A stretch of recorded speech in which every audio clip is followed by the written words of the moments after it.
What is going on, everybody? Welcome to Towers and Gods, episode 77. Oh my goodness, it's so good to have you here. Thank you for tuning in. If you're new and you're like, Towers and Gods, is that a typo? This is Tower of God plus D&D, but we're 77 episodes in. You're more than welcome to stick around if you want to see what the show is about, but I would like to introduce the incredible cast members who've been with me for some reason for 2 years. Why are you guys still here? You should have quit a long time ago. We've been doing this for 2 years, guys. What are you doing? Stop putting yourself down. We're going to start showering you with compliments. That's Don't not... do this. Okay, thank you. I've been warned. I will stop now. We have Isaiah as Kun Jong-se. Dr. Bonehead, other Joe thinks you're a pretty cool guy. What? No idea. I didn't say that. Sorry, I panicked. Wait, what? I panicked. No, nothing. He didn't say anything. Joe, why do you sound so... Why is that so... You took... Because I said it so quietly while the music was playing in your ears that I was like, there's no way Joe can hear this. He's like, Damn. I didn't hear that. I told you. I told him the secret was safe with me, so I had to immediately... Got you. Well, Thank you, Isaiah, Joe. If it wasn't you, it was gonna be me. You see that prompt at the so bottom of your much. screen, Isaiah? It says other Joe will remember that. This other Joe disapproves. Yeah. Oh no. Oh damn, I lost poison. It's my favorite character. We'll go on my killing spree. I'll make it up to you. Yeah, we have Milios as Brack Bronson. Can't talk now. Mouth full. Thanks. The camera will be back, everybody. I know people are worried in the He's chat. got his Feed Me bib on right now. That's right, yeah. Oh, I should pull that up. I don't know if I'll find it at some point. The Feed Me bib. We have Sun Woo. Yeah, exactly. We have Sun Woo as Keseki Woo. Yeah, I'm scared, y'all. Please just help me, cause I'm very scared. You have nothing to be afraid of. The other two, see, that's the exactly why I'm scared. the other two trials That went right there just is exactly- fine. It wasn't so Did bad. Did they go Isaiah, Joe, they weren't so bad, right? Come on, friggin', you're acting like it's the end of the world here. You doing that? All right, whatever. Yeah. Forget I asked. We have Hannah as Ha Eden. Hello, children. I'm very sunburnt. Everything hurts.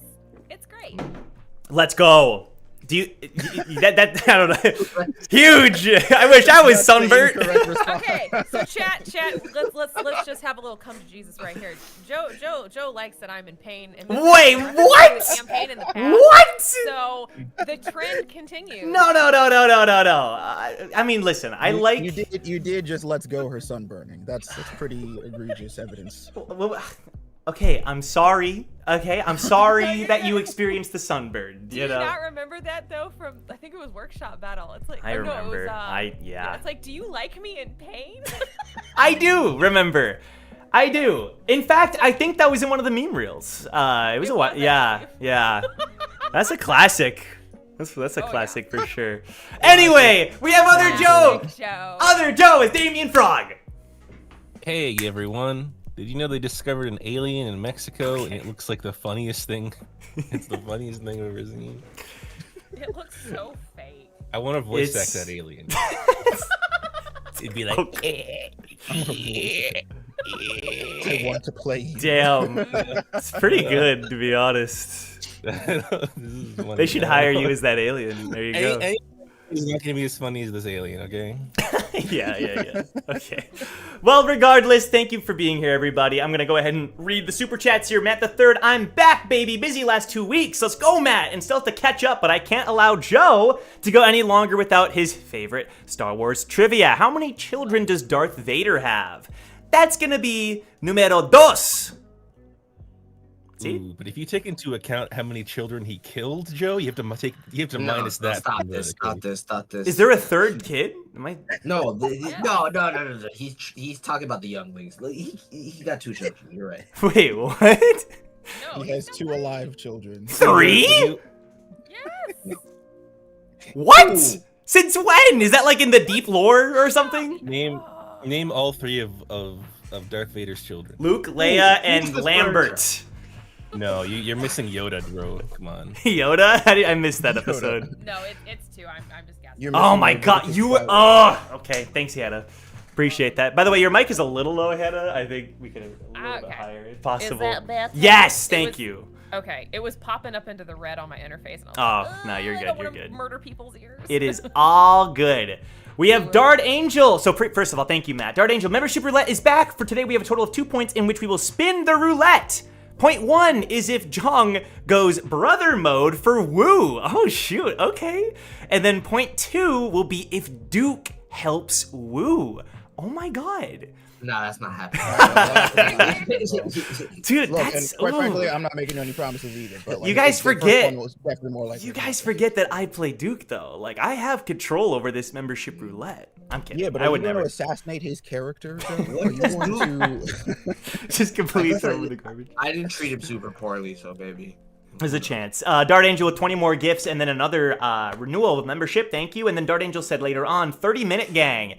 We started right before 30 minutes. Let's freaking go. Master Gold, $10 super chat. Sonic fact of the week. Sonic holds the world record for longest running comic series based on a video game? What? With its Archie Comic-Con run lasting 24 years with 290 issues. Really? That's interesting to me. You know, Master Gold sometimes... That's up there, Master Gold. Yeah. That one is up there. I was That gonna one's up say, sometimes you hit me with the fact and I'm like, why did I waste my time? But this was not one of those moments, so thank you, Master Gold. Appreciate you.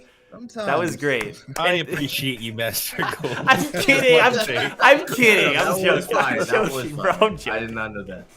We love you, Master Gold. Mustafa with the super chat. Keep up the amazing work. Thank you so much. I'll never stop supporting the series. And one more note.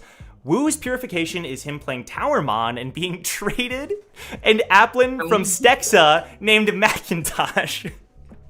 Oh, no, you ruined it. It was close. It was Oh close. no! Oh no! And I was Applin and about it until the Macintosh. last part. He evolves if you give him caramel or caramel. I'm not involving him. He's getting fucking. He's in the TC. He's okay. Yeah, nah, it's horrible. A fate worse than death. And then lastly, Matt the Third, hitting you with a second Star Wars trivia. What? Oh no. Let's go. Oh no. The question that keeps him up at night: who acted as Queen Amidala's decoy? Let me think. Oh my gosh, you can't miss this a Didn't fourth we do time. this one? Yeah, bro, we've done this like 3 This times. is You the gotta know. review He's question. thinking. He's thinking. But he might not remember. He You're right. don't remember. Yeah, that's true. That's true. That's true. It's all right. Go in the Okay, tank, Joe. This Go is in the not tank. right. Sadie? Okay, Ooh, wrong, bus nest. Ooh. I'll say give you that every points. time. It's Sebe. It was close. It's a pronunciation Sebe. I'll give you an 85%. You know I No, would've. Okay. It's a Okay. solid. I think it was close enough to like just give it to him. Chat's saying That's- F, so I don't know. No. He knew what you were talking As, about. as, man. as a client, I would have to, call Uh-huh. you for a retake, but it's okay. I wasn't completely off script. It's a directable, Okay. It's a directable mistake. All right. Thank you. I'll accept that. You hear that, chat? It was an acceptable mistake. Let's go. Awesome. Well, thank you all for the super chats. Very generous of you. And I will say your super chats are fueling the series. We have new art today. I'm going to tease it. Shout out to Yurino Yama, the most amazing artist ever. The link is down below to go support Yurino Yama. And when you all super chat, you're sending it to Yurino Yama. So shout out. Alrighty. Any thoughts from the cast before we begin? Can I tell them? Tell them what? What?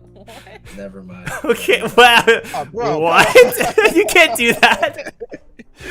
Okay. I mean, we all fought it. It's fine. What? Okay, I'm not even gonna dig deeper. All right, My don't head was worry. empty until you said that, bro. I don't know what you're talking I don't about. know what you're talking about. We're gonna We move can on. talk later. We can talk. Okay. Sounds good. Awesome. So I'm gonna give a brief recap here of what happened last time. You all boarded the train and actually spent quite a bit of time on your own developing certain skills. I know, Damien, you developed popcorn proficiency, so shout out to you. That's exciting, that'll come in handy for sure. And the rest of you training, getting to know everybody, but especially Jong having to deal with the fact that Damien told him the truth about Luca's death, and Jong is having to bear that weight that he was the one that killed Luca. And for some reason, that memory was wiped from him completely until it was made known to him by Damien. Aside from that, they fought Bridgette, a member of Lucius's team who seemed to be snapping back and forth between one persona and the next before forcing everybody into the mirror for Woo's trial. So that is where we are going to be picking up. Everybody was split. Right now, everybody's on their own. And as we ended last time, Team Recall, everyone aside from Wu, even though you're on your own, all of you were presented with this this very innocent, simple question that isn't, degrading towards a teammate whatsoever. And that question was, twofold. The desk in front of you, that little essay paper, that piece of paper.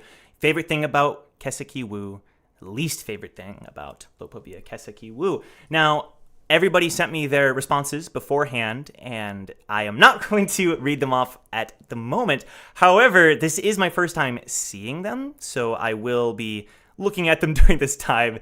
This is going to be very interesting for viewers, I'm sure, as I pull up these responses. He's judging us. All right, I'm reading Zhang's. Very good. I'm reading Eden's.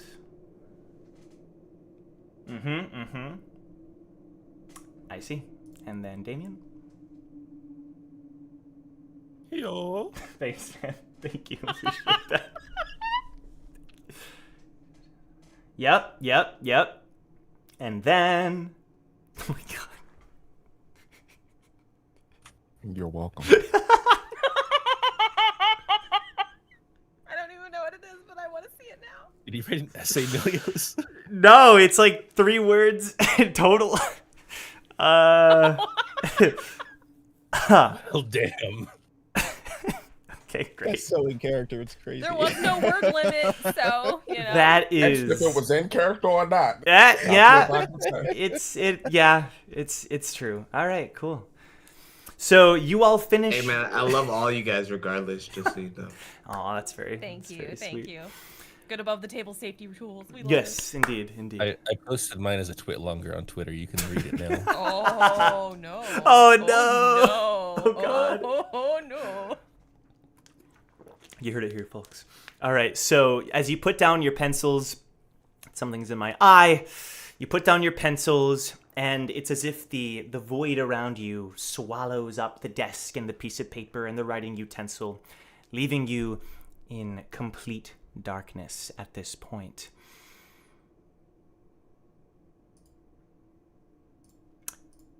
And before long, you hear birds chirping. I feel like I've said this so many times. You hear birds chirping and trees rustling in the wind. And you feel this cool breeze on your skin as you realize you're lying on the ground and just waking up somewhere. How fun. And that's the direction I'm going to give you for now. The 4 of you feel this. Brack, Jong, Damien, and Eden. It's a bit of a cold breeze. It's probably going on evening at this point in the day as you start to wake up. And at the moment, as you look around, you don't see anybody nearby, but you do see that you are in a region that appears to be somewhat barren, with trees off in the distance and mountains in the other direction. And it's an area you don't quite recognize at the moment. What do you do? I immediately try and control. Just like in my purification, I want to make a boat! Ah, you imagine the boat. You imagine the boat. I try and do what I did in my purification. Mm-hmm. I try and manifest this boat. Mm-hmm. Yeah, nothing happens. Sorry. Nothing happens. Damien, why are you straining? Mm-hmm. At the moment, all of you are separated. That's my fault. I thought we all woke up laying on the ground together. My bad. Sorry, you're good. I was just trying to make a joke. It was a good one. I'm sorry for consistency, but yeah. So you. I hear Eden saying, "Why am I straining?" But Damien, you do notice your voice seems like a little higher pitch. It's something that you just kind of catch, but you don't really pay too much attention to it. Eden, Jong, Brack, how about you? What do you do? I would like to roll. Mm-hmm. Let's see. I don't know. You tell me. I wanna. I'm not gonna tell you what to roll. This is on you. Well, no. I'm saying like I'm gonna tell you what I want to do, and okay. What, I see. Is best to roll for it. Got you. I wanna like look around, basically, see if I can pick up any like trails, if Mhm. there's any signs that like somebody was nearby, if there's any Yeah. sounds, coming from any direction. Mhm. What would be best to roll? Yeah, that I would say perception. Perception. Yeah. You got it.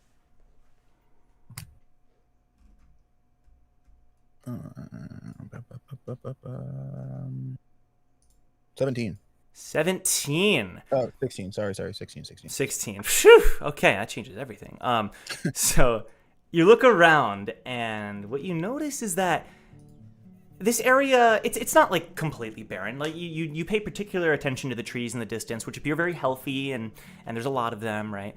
But also, you're starting to realize you might know this floor. You kind of remember at one point being here, but your memory is also slightly hazy about it because it's a floor you didn't spend a large amount of time on. But the scenery at a glance does, and the rock formations, the tree shapes and the colors, it like springs a bit of a memory inside of you. And you'll probably remember it soon when you think about it more. Brack and Eden. Eden would get up and kind of do the same thing, kind of like investigate the area, realize that there's nobody around, Right. and just kind of investigate the area. Sure, go ahead and roll. All right, that's 19 plus 5 for 24. 24. So you definitely remember being on this floor. You're easily able to pick up on the rock formations, especially because you're on the ground that you're on. It's like there's some grass, but it's mostly you're on like like a small cliff, and there's like rock formations all around you. And it is the 29th floor, and you remember having climbed through the 29th floor before during your climb. No vision or anything, like legitimately. You maybe we're not at this specific area, but you can recognize that much. And this is all assuming you all are wandering a little bit. Now, Brack, what do you do? You said we're like in a void-like situation, right? It's Not stuff anymore. around, but Not anymore. It's as if you're on solid ground now. enclosed or open? Open. You're out in the open. The sun is setting, or about to set.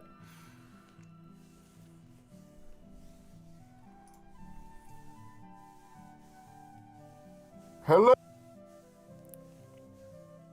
The mic caught 10% of that, but I can guess the 90%. You call out, and immediately, Jong and Damien and Eden, you hear Brack's voice ringing off in a certain direction from you, and I'm just going to assume that you all kind of start to gather together upon that, continuing your investigations. One more second. One more second. Oh, real quick. I'm sorry.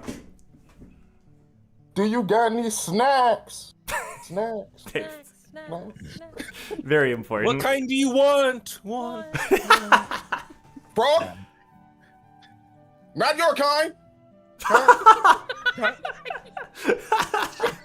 We're just gonna have echo conversations the rest of the night. Yeah, that'll be fun. Makes sense. You all start to gather together. Now, Brack, what you did notice is when you called out, and then Damien, when you responded, your voices were significantly higher than you're accustomed to. And once you all kind of start to gather together, is when the people around you do not resemble the people you know. They do resemble the people you know. However, there's something awfully strange about the situation. There's something awfully strange about this situation. So Damien, you look at Eden, you look at Brack, you look at John, and you know it's them. But they look 10, 15 years younger. They are all 10 years old now. They are all 10 years old. What have you done, you son of a bitch? And as you look around, each one of you makes this connection. As you see 10-year-old Brack, 10-year-old Damien, 10-year-old Jong, and 10-year-old Eden. And then as you look at your own hands, go ahead. Guys, what's going on? Why are we young? Oh no. This is weird. Dude, do I still have a gauntlet? No, you don't. No, you don't. You do not have your He's gauntlets. a 10-year-old with a man's size 10-year-old gauntlet. Damon's like, where's my weapon at? Get me here. Oh no. I will say this too. Whatever you are wearing is what you would have been wearing when you are 10 years old. So if you want to take, I know I'm thrusting this upon you, but if you would like to take this I've got moment to describe how you look, if there's any differences to your hair or your clothes or whatever else, this would be the time. Perfect. Well, you actually have the art of what John would look like when he was As a 10 years old. 10-year-old.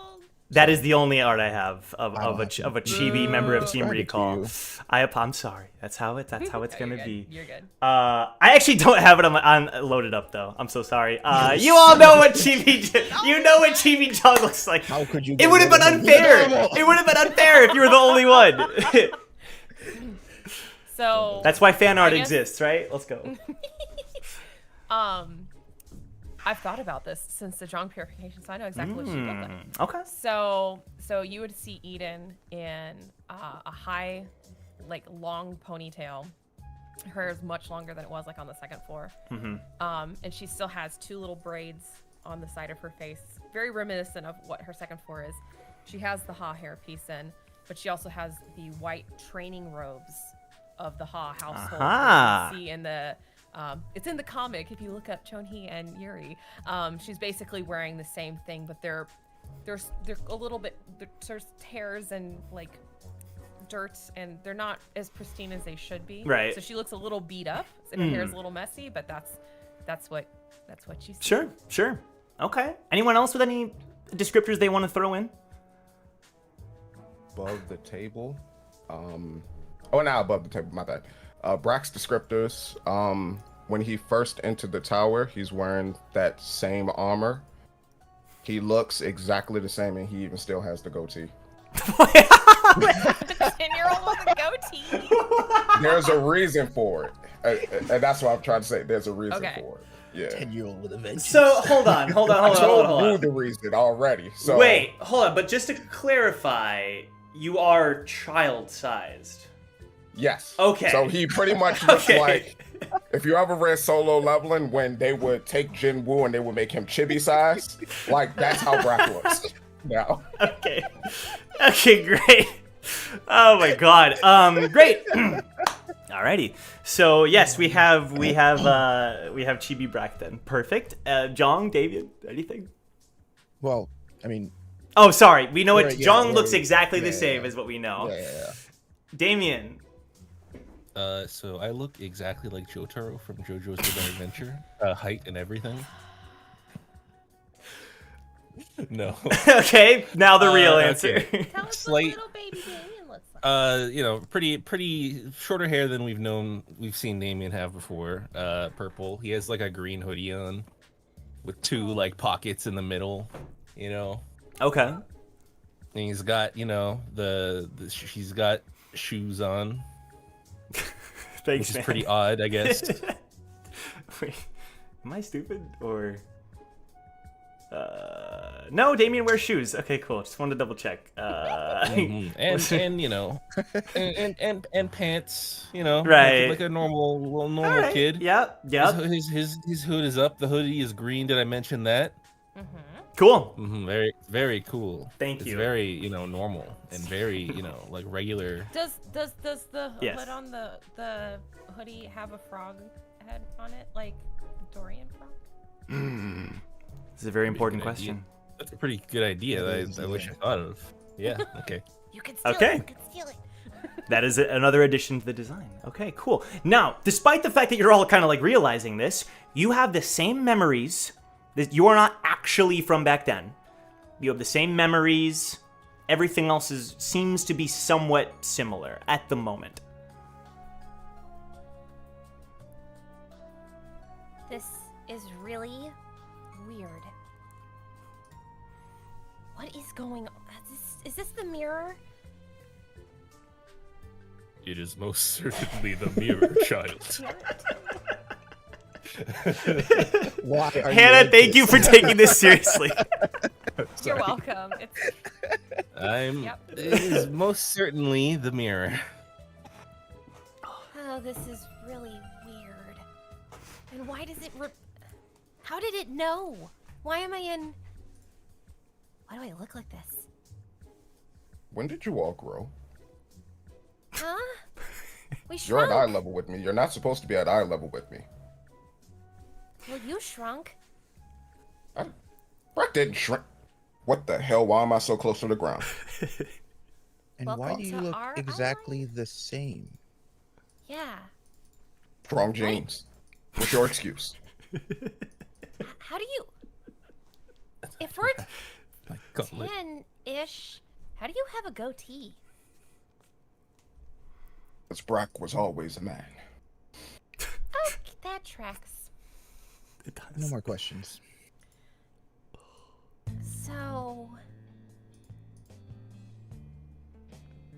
I guess we should find Wu, because this is his thing, right? Maybe he imagined us as kids? Kind of like you did, Damien? Well, not kids, but like you had the imagination and stuff. That is right. It is catered toward whoever is being purified. I guess- So, Okay. I'm gonna try and summon a lighthouse, Joe. I'm gonna snap my finger. Nothing happens. Uh-oh. This is gonna make things a lot harder. Lighthouse! Gauntlet? Oh no. I'm completely powerless! Guessing we all have the abilities that we did when we were young. This can't be happening. And that's Oh. where. Go ahead. So Eden will try to snap the bow open, and nothing Mm-hmm. happens. Yep. You kind of just see her face kind of go downcast, and just kind of follows the group now very quietly. Come on. Let's go find Wu. And we Isn't should that what stay. we always do? And Jong just starts walking off in a direction. And Shion and Ryobe and the Duke of Bones and Hans and Lonnie and Hugo. If we find Wu, we'll probably find them. Come on. The idea of that sweet, innocent Jong saying these things is kind of hilarious. It honestly is. Come on, here we go. So you all start to wander off in search of your companions. However, during this time, well, who knows if it's during this time or not, Wu. Well, you just said it was. Right. Stop. Thank you so much for saying that. Very astute of you, Isaiah. I mean, am I dumb? That's what you said. Are you lying? Anyway, Wu, at some point in time, you were talking to these two individuals that you have never seen before. Their faces do not ring any bells in your memory. And they had held out their hands towards you, portals appearing behind them in this vast field. I want to disagree because their faces ring bells in my mind, but okay. Sure. I mean, faces are faces. You can think that, sure. Okay. What did they say to me again? The Come with last thing they said was, "Come with me."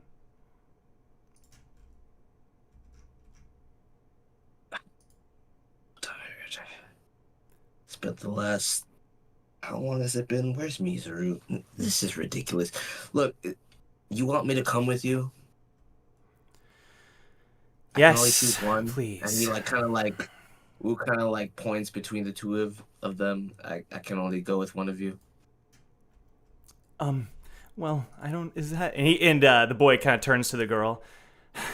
No, June, he doesn't have to just go with one of us. It's a matter of which one goes first. What did you say his name was again? My name is June. Interesting.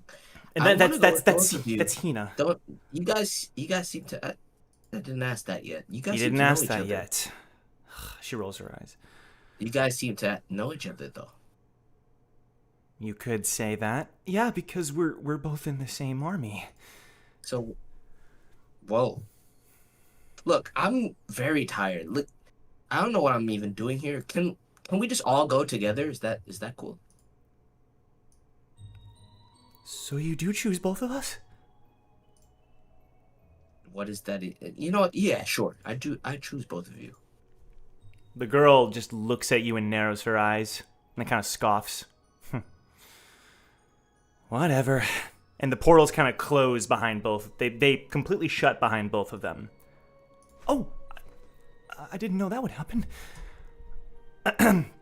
What now? And he looks at the girl as if like this was not expected. We're gonna give him a rundown before Destiny opens another portal. Listen, your name is Wu, right? Some people call me that. I'm Hina, that's June. We're 2 of the 4 generals. That's Generals of That's right. what? Exactly. The army that's gonna stop the dragon. The what? Where the hell am I? I gotta get back to my friends. This is ridiculous. What are you guys talking about? Afraid that's not possible. We summoned you here. And she kind of points behind you. And it wasn't there before, but all of a sudden when you turn around, there's like a huge like slab of stone with like 5 differently colored gemstones that appears to be just now powering down. It took all 4 generals to finally summon you here. Wu looks like between the 2 of them, and he just starts like hitting his head. Like, just wake up. This is ridiculous. I know you've been sleeping for a while, but this is insane.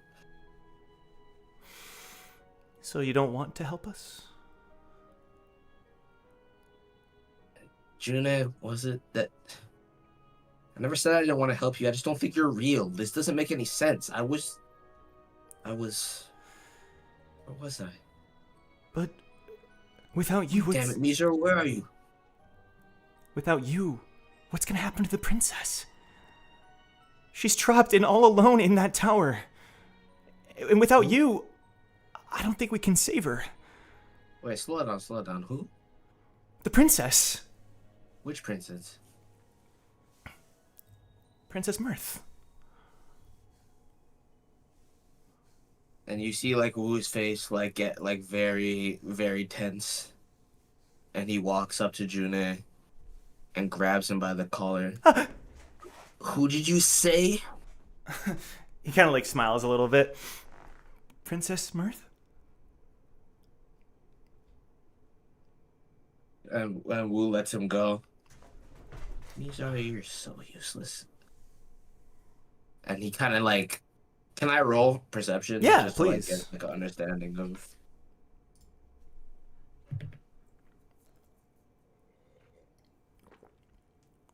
That should be. Hold on, I gotta pull up my sheet. Mm-hmm. That should be a 17. Sorry, I'm reading chat. 17. What was your goal? Just to determine My goal is to just like orient Wu to understand that like Mhm. this is not like he's in the train, like he's in the mirror. And he understands. Oh, yeah. I would say you understand perfectly fine what's happening. Okay.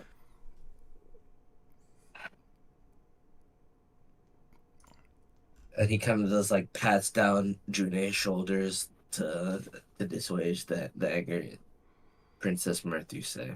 Where is she? She's locked up in the tower that the Emerald Dragon is guarding.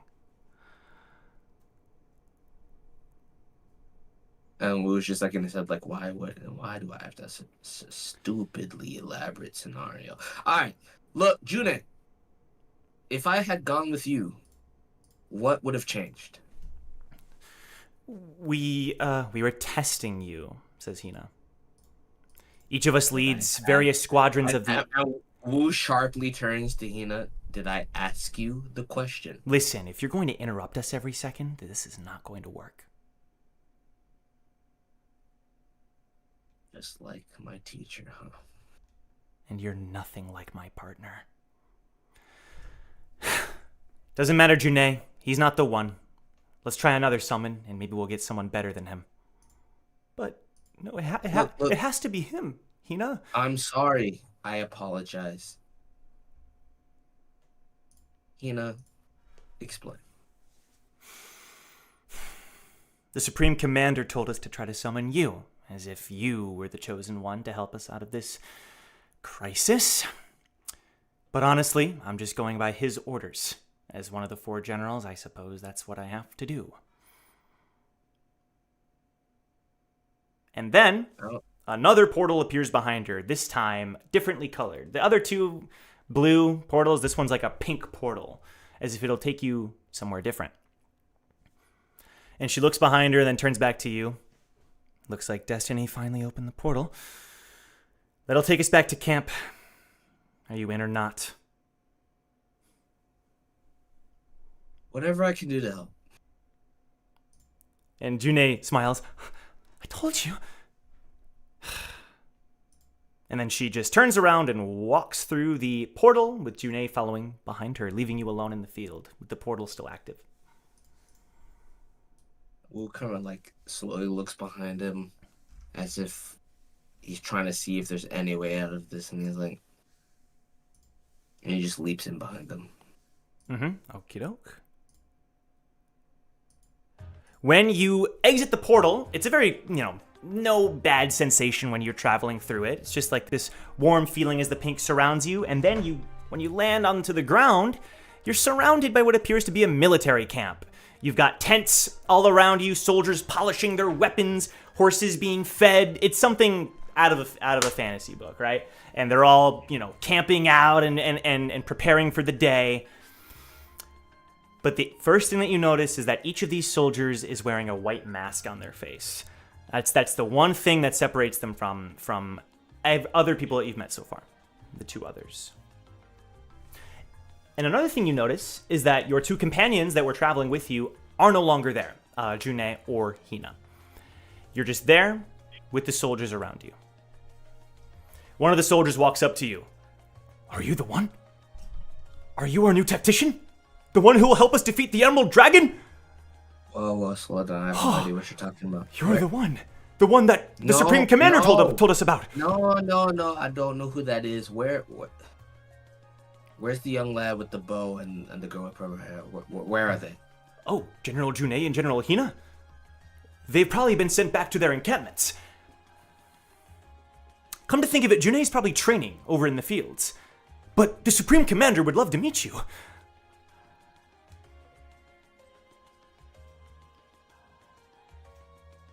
Sure, just take me to him. Would you like some coffee? You seem very out of it right now. My lord? Then some tea, perhaps, or... I don't drink tea. Then alcohol. I don't drink that anymore. Water? I'm not You don't thirsty. drink Just water? take me to Yes, my your lord. commander. Yes, my lord. And he starts marching across the field in formation. And before long, you're in front of the largest tent that has been set up. It has a red banner above it. No symbol, just a red banner. Flying above the tent. The flaps open and the guard salutes as you walk in. I take it you're in charge? And someone is like, like dashing around the room, checking maps and hanging up pieces of armor and drinking a bottle before setting it down. He slams it on the table. That hits the spot. Whoo! And then he turns towards you. Well, you finally arrived, huh? Go ahead and look at my screen.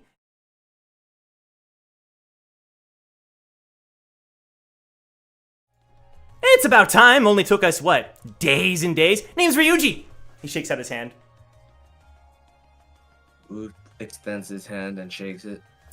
Ooh, you've got a firm grip. I like it. You've got potential. He slaps your back. Care for a drink? Well, like I told your subordinate over here, I'm not thirsty. Well, you're lost. And he swigs and sets it back down. All right. So, what's the plan? How are we defeating the big bad guy this time? Wait, I thought you were gonna tell me what's going on. Oh, you want an explanation? Psh, I'm bad at explanations. You probably want to talk to Destiny for all that. You know what? I like you. Where are the two that brought me here? I got a bone to pick with them. If you're talking about two of my generals, then I'm afraid that they are not currently here. I mean, June's out in the fields, probably training the archers, but you should probably talk to Destiny first. Hey, if you want to talk to June, that's fine by me. He growing on What's you? your name again? Ryuji. Mr. Ryuji. What do I get out of this exactly? What do you get out of this? As far as I'm concerned, I just want to meet up with my friends and continue with what we were doing. And you're kind of, what they say, killing the vibe?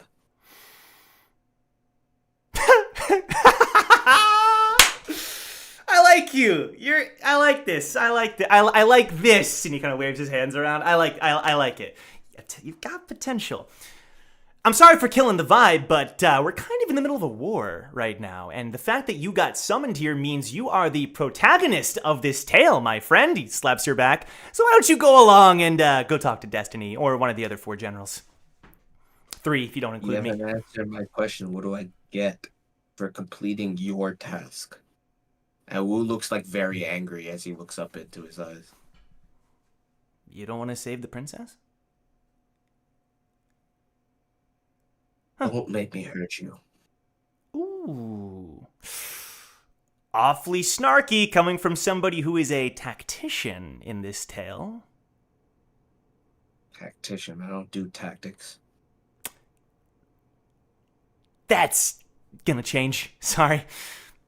That's the reason we summoned you. We need a tactician for the upcoming battle tomorrow. You still haven't answered me.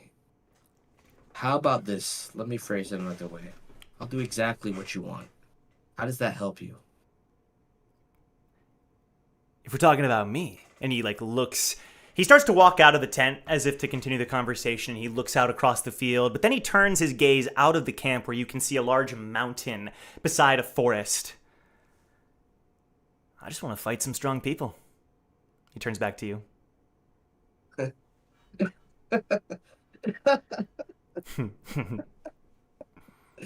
Oh, extends his arm to him.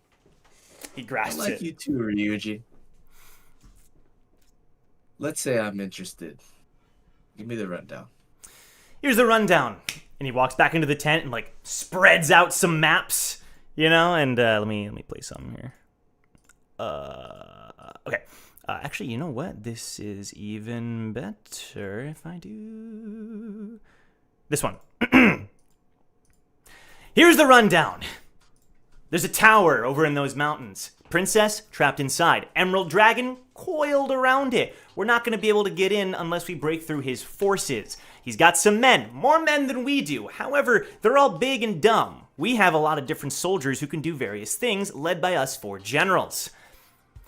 There's me. I'm in charge of the main unit. I have the warriors under my command, aka the heroes.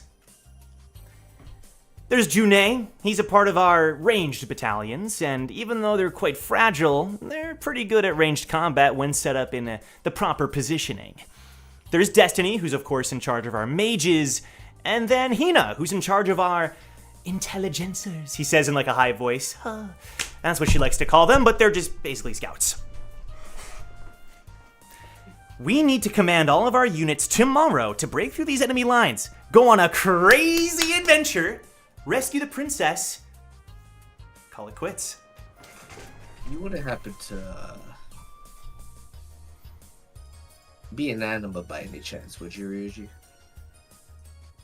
No, but I do like animals. That's not... Whatever, never mind. Okay. No, that's not what you meant? Well, my bad. You're telling me that as long as I cooperate with your operation, I'll get what I want. Oh, I can guarantee that. However, Destiny, she's a prophet. So if you want to know about what the future holds, she's your gal. I don't believe in future telling. The future is volatile. You know what?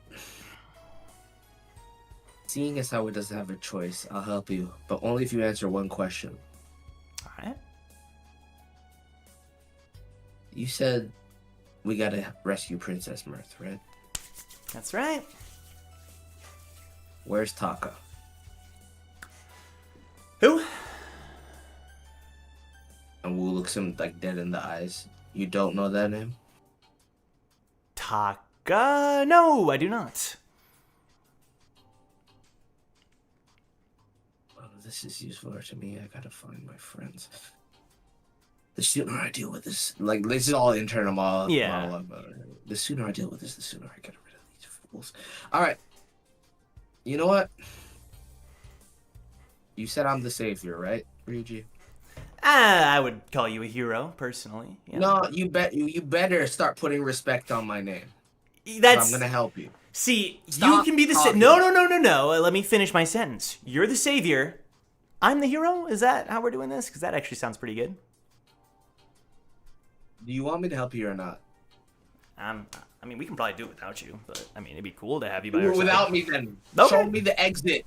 I mean, talk to Destiny. She's the one that brought you here. Listen, we're not forcing you to do this, okay?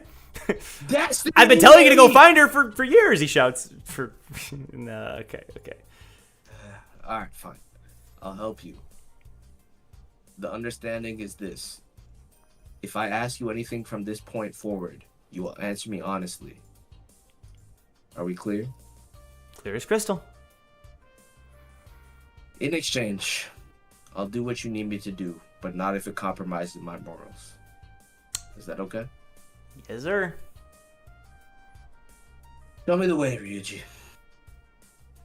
He gets a big old grin and slaps you on the back and leads you out of the tent towards a tent on the opposite side of the area with all of these little tents set up and such. And as he takes you there, he kind of turns back towards you. What do you think of our campsite? Mediocre at best. Yeah, that's probably fair, but that's a bit of an insult to my ego, but whatever. He takes you to the other tent. Monsieur, he bows. Destiny awaits. Who looks at him with like a very like almost apprehensive look, but just turns away and walks into the tent. Gives a wave. The tent inside has a bit of a colder feeling, as everything is shut off from the sun outside.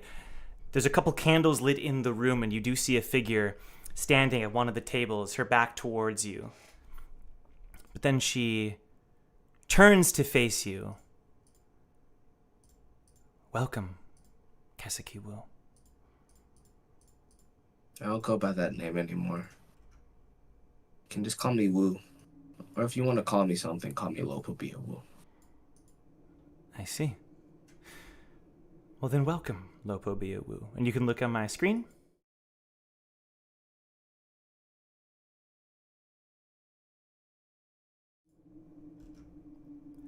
Everyone here at the camp refers to me as Destiny.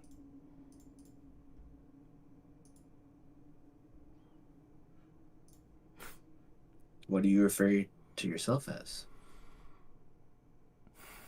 She, looks down at the fan in her hand.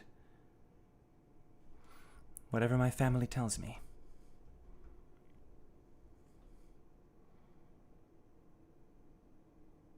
I really thought we'd get along, but if that's what you have to say, what am I even doing here?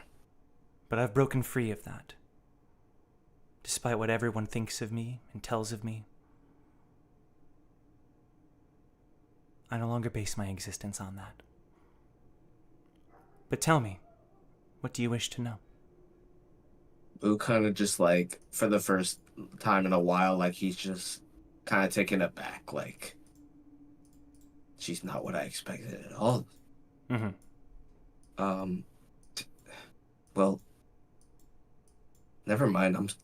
I'm actually sorry I talked to you like that, but what do you have to tell me? I'm here to tell you that despite your apprehensions, everyone here wishes nothing but the best for you. Each of them... don't know me.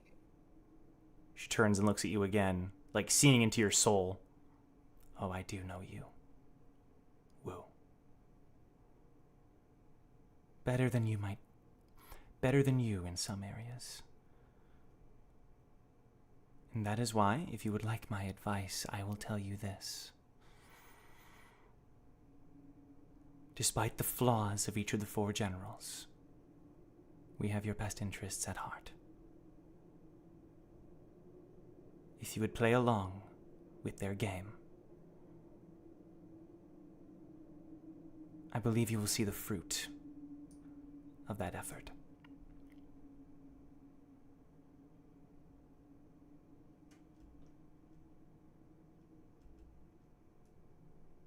I won't say that I'm not curious, but what if I refuse?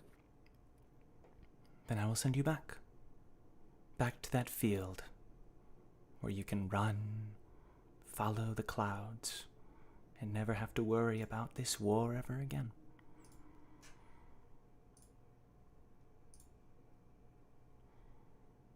Show me the way. And with that, we're going to cut to the other group. Nah, you can stay with Destiny.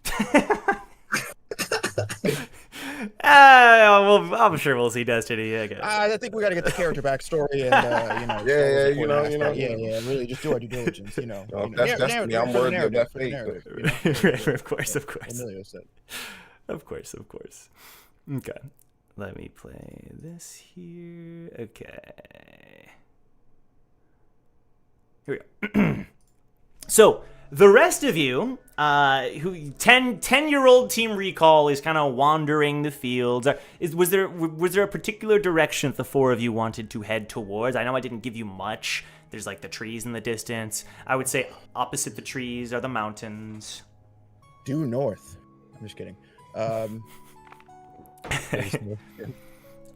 don't know, like whatever. I guess like can I do the same role? Like again, listening for sounds of people, trails, anything that indicates like somebody has either used or been in a location recently. Roll investigation for me, Little Got it. Jong. Okay, Is it guys, just a mountain? I'm gonna try something. Oh yeah? All right, I'm counting on you. This is a trust exercise. Wait. Okay. If I wave Walker into the air so that we can get a good look at all of our surroundings. My body is brittle this small. I don't got that much meat. You guys gotta catch me. Are you sure you're able to wave Walker? I got a 15, Joe, with a roll. 15, nice. So, yeah, upon closer inspection, you're looking at the ground and you're trying to kind of see if there's any semblance of someone having once been here. And yeah, you do see a couple footprints. Takes you a minute, but they're definitely there. Small shoe size, but upon closer inspection, probably a shoe size similar to your own. But not having... Oh no! What? Did you say kids? Team Rugrats is close. But yeah, that's what you find. And Jong just kind of waves like everybody over towards where the footprints are. Uh-huh. You all What see did the you same. find? Footprints. Somebody's close by. All right. You think Wu's a kid too? I don't know. Let's just find him so we can get this over with. Yeah. What are those two doing? She'll turn to Damien and Brack. I want to see if you can wave Walker, Brack. All right. I'm gonna try. Try. No. Milius, can I send you a message really quick? Yeah. Go ahead. Okay. I didn't say anything specifically because I Yeah. had a feeling you was gonna say something. Yeah. Yes, he could. Okay, then go for it. But hold up, let me Oh, write something. all right. All right, because now you're about to know what Wu knows. Oh, okay, good. The more info for me, the better.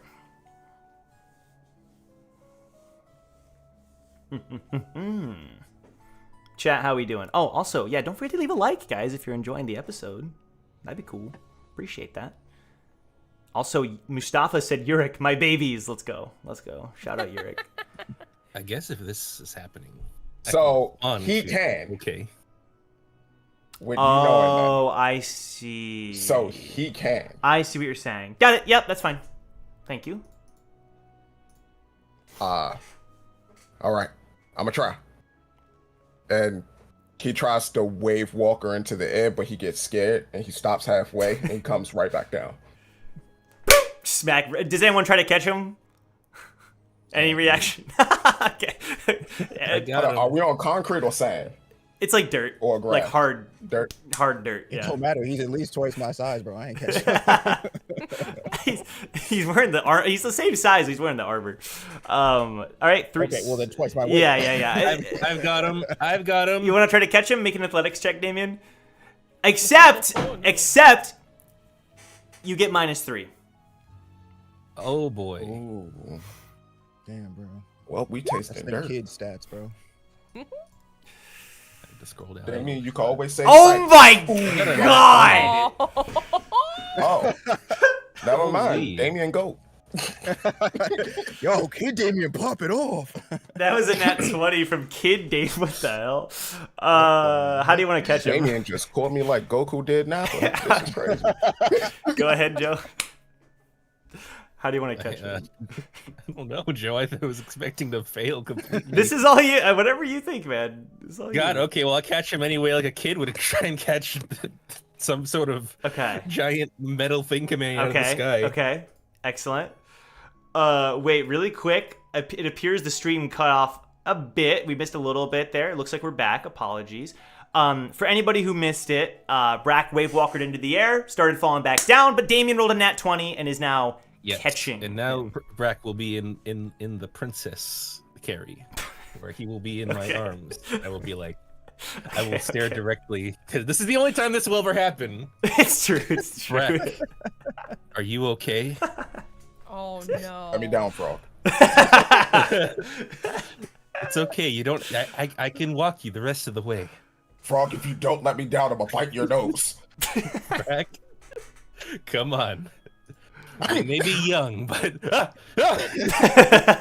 Okay. he's trying to bite me. Great, excellent. So you all can confirm that Brack can wave walker. Cool. And you can. So do you follow the trail of footprints? Yes. You follow the trail of footprints. Excellent. Let me do this. It appears that the stream is going well, so that's good. All right. So you follow the trail, and it is indeed leading into the woods. It's leading deeper into this forest, and it takes a little while to get there. You start to enter into the trees, and the sun is truly setting at this point, so it's starting to get dark. Damien, I know you would have loved your lighthouses here, but alas, it is getting dark for all of you. And in addition to that, everybody who is there, you do not have your items. You might have a couple little trinkets that you might have had when you were a kid, but you don't have, like, weapons, for example. Those are not currently on your persons. Okay, so, So- did we find anything? Or are we just in the woods in the dark? You're just in the woods in the dark, and you're heading deeper inside. As it's getting darker, you're starting to... The trail is getting harder to follow. I need everybody to roll investigation with disadvantage. You keep the same intelligence, wisdom, and charisma. Natural one. Investigation, right? I don't need to roll a second. Nice! Yay! 9. 9, alrighty. Was it investigation? Yes, at disadvantage, please. Yar. That would also be a 9. Let's go. Okay. I ain't seeing shit. 12. 12. All right. So the person who is best following this trail, conversely to Eden, who sorry, the darkness is not doing great for you, but Brack, you're able to kind of like lightly pick up on the trail and follow it. You just have to like get really close, and try to like get used to the darkness around you. But Frog, let me see your froggy magnifying glass. I don't have my froggy magnifying glass. I mean, believe it or not, I made those all when I was older. Wait, Joe, what? would I have a lighter? My froggy lighter. Would 10-year-old Damien have had the froggy lighter? I'm just gonna try. If you think so, then I think that's fine. I don't. Joe, you tell me. You tell me if I my have my froggy God, lighter. let me do a roll. I'm gonna put it up to chance. If there's wood around, it's about to be on fire. That's... Oh my god, you have the froggy lighter. Uh-oh. Oh my god, we have the froggy lighter, guys! That's just the one item on your person. You get nothing else. Oh my god. Okay. We need a branch and some cloth. Okay. Like, Eden will tear, like, you can see, like, part of her robe was already kind of torn. Right. So she'll just, like, tear the bottom hem off and hand it to Jong is gonna go to like some nearby bushes or something. Yeah. where he can kind of grab together a bunch of branches. Nice. Can both of you roll survival? You got it, homie. Appreciate it. Oh my god. Frog, We what are call you coming planning? together. All it took was everyone being 10 years old. It's all coming together, brother. Wait, survival? 16. Okay. And my survival is... Where's survival on my sheet? 14. 14. Yeah, you both do a very nice job of collecting enough resources for Damien. So yeah, it takes you a couple minutes, but you gather what you need. Yes. Right, KDA. We have defeated the darkness this day, you guys. What do you do, Damien? I wrap the fabric Okay. around the stick. Yeah. All right. I say thank you, Jong. Thank you, Eden. You're And then I welcome. start lighting the stick, or the cloth part on top of the stick. Sure. Okay, you're able to gain a lot more vision, and Brack, as the person who rolled high, you're able to follow the trail so much easier now with all that light. Come with me, children. I'll lead the You're- way. You're a kid too. Yeah, you're also. Yeah, but I'm a big kid.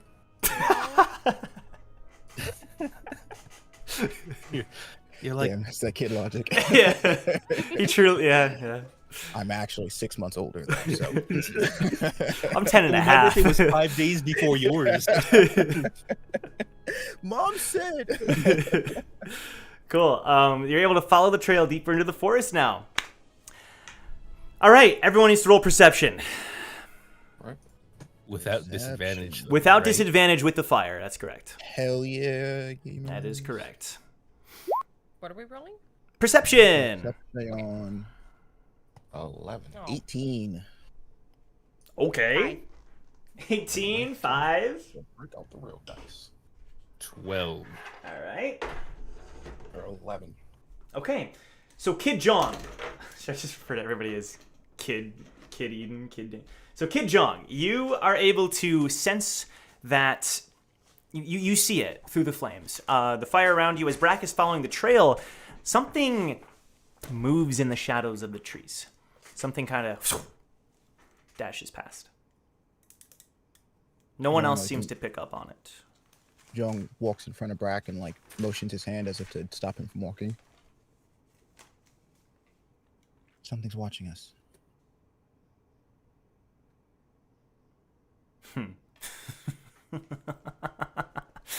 And you hear a laugh. Go ahead. Hey, Joe, where are we? We're in a forest. You're right? in a Dark forest, yes, sir.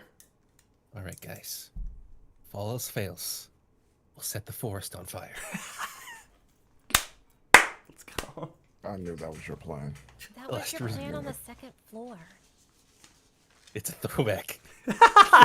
Technically, I'm younger, so this was my plan before, and then I got to exact my plan when I entered the Wow, it's a town. paradox.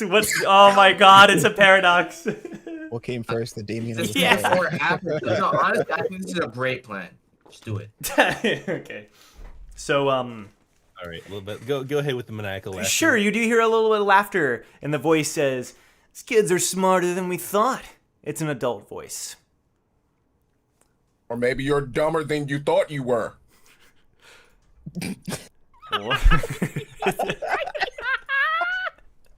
Great. What he said. Damn.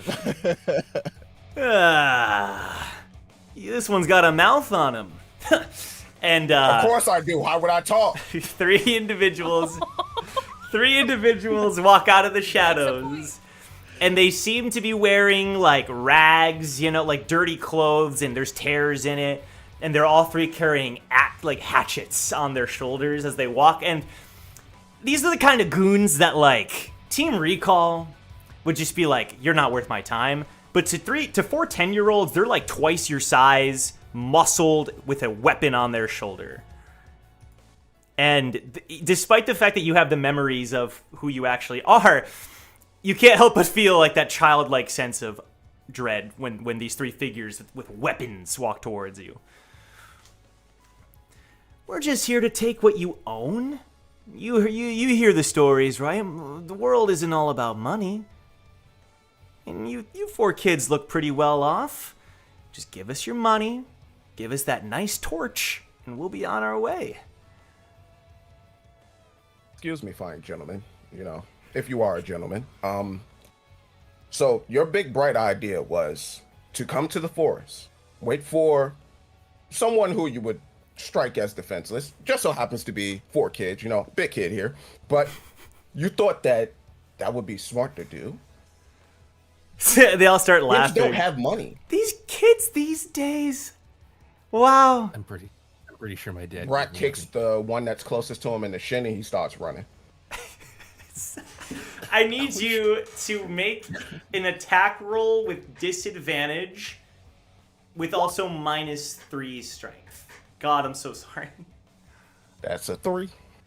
So you kick the guy, he doesn't move, and as you turn around, he like grabs you by the back of the armor, and you're just You not. think you're so tough because you're bigger than me, huh? You're not making any movement, and he lift. How are you? But the guy he struggles to lift you. This armor looks priceless. What do the other 3 of you do? John, what do we do? Where is the torch that Brack was holding? I think I was holding it. I think You were holding it? Yeah. Okay. Damien, John's gonna whisper something in your ear. He's gonna walk over to you. Damien, on 3, throw the torch at them. All right, on your signal. And then John's gonna turn to Eden, and he's gonna well, I imagine we're all kind of closely grouped together. He's just gonna turn to Eden. I need you to distract them. Not for long. Okay.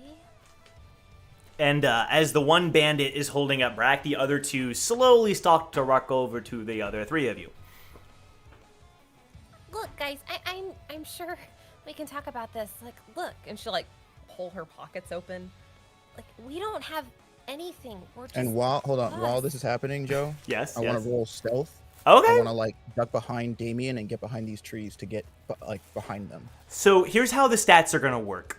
Okay. Strength, Dex, and Con, you get -3 to your roll. And if you make an attack roll, like a normal attack roll, it's also at disadvantage. So if you want to make stealth, you can. It's just going to be -3. Not disadvantage. Okay. So just -3. That's how we're whatever doing the it. roll is. Yep. -3 wherever the Okay, roll fine. is. All right, you got it, sir. Stealthy.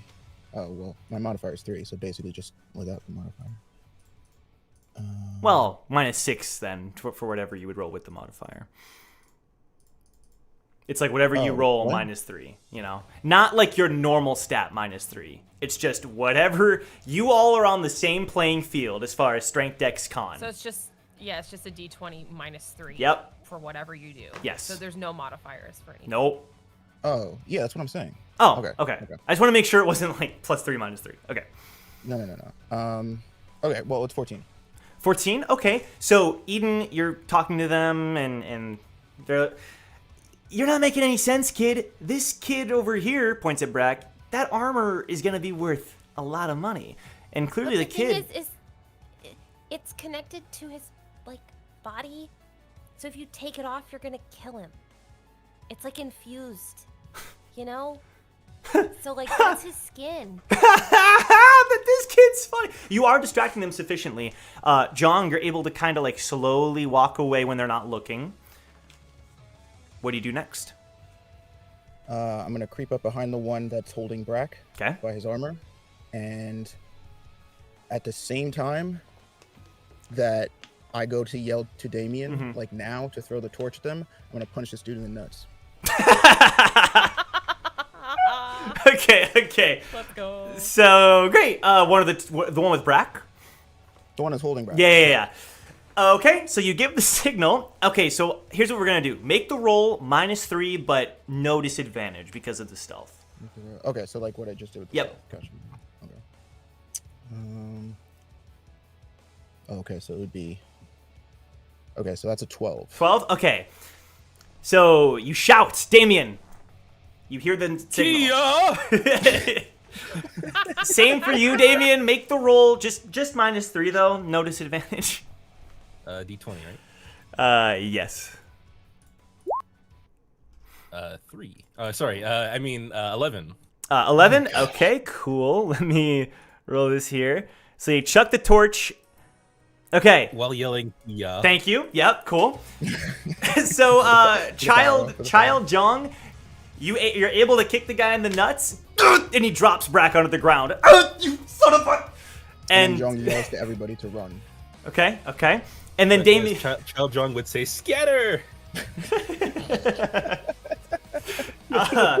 And then Child Damien. The torch flings towards the guy. Normally he would have, but because he's too busy with the damage that was done, it like slams right into him, and his clothes start to set on fire. He's like hopping around, and the other two, what's going on? And they're trying to put down the fire. Oh jeez. Oh my god, this is horrifying. It worked. And you all start to run. You all start to run. They say children aren't it? All right, you start to run into the darkness. However, you no longer have your torch. Damien, you still have your lighter, so for whatever that's worth. Oh yes. But there's only so far your little legs can take you, because before long you start hearing footsteps behind you. You're not getting away! But you're able to run and run and run. Minutes pass by. And as they start to gain up on you, we've got you now. And then you hear the sound of like a whoosh, something getting slammed into one of the bandits as they fall to the ground. And you hear twirling and whirling, and you hear other people yelling in a high-pitched voice. And it's like they're getting beat up. Whatever's going on, these bandits are getting beat up. Do you keep running, or do you... what do you do? Can we see the people that are beating them up from where we're at? Because you said they were gaining up on us, so they'd be pretty close. You'd have to walk a little bit more. I would say that the bandits were like a good 10 feet behind you. So it's happening pretty close by, but it's like pitch black. So with your little lighter, you could like walk up a little bit. But before long, one of the kids brings out a torch. So now you can see them. I don't know. I made that kind of different. You can see them. It's not that big a deal. You can see them. I don't know why I was so adamant about that. So you see 3 kids. And one of the kids has their foot on top of the one that was holding you, Brack. Job well done. And the kid turns to face you all. Hey, how you doing? Don't be shy. We're friends to you. I whisper to the group, could be advantageous if we play into the whole kid thing. Amazing work, number 1. Might I see the neck that you're standing on? And then what? You hear a scoff. Really? That's good. Aren't we the ones that beat him up, though? But you can have the bounty. I just want to... And Brock goes to stomp on the dude's leg. Kind of like... yeah. Kind of like... I can't remember his name from Queen of the Dam. Appreciate your prey. Okay, sure. The kid. So when you do that, the kid just laughs. All 3 kids laugh along with you. Sense of humor. Thank you for saving us, brave heroes. Now, who are you? You talk kind of funny. The kid jumps down. Name's Nez. Good to meet ya. And the other kid says, and I'm Taka. And they motion over to the 3rd kid. And the 3rd kid who walks forward is a 10-year-old Wu. But we're going to cut away as you see Wu walk forward. Crazy. Yo. Thank you, Joe. Okay. Meanwhile, at the Imperial camp, I don't know. The Imperial Palace on the you Swiss. know, you know. The Imperial Wasn't- camp on Mustafa. Wasn't really intentional, but. So, Wu, you had just gotten done speaking to Destiny, and she walks out of the tent with you. And the way I can describe this is that Wu's a gamer, right? Like Wu's played his fair share of tower games. Excellent. So let me do this.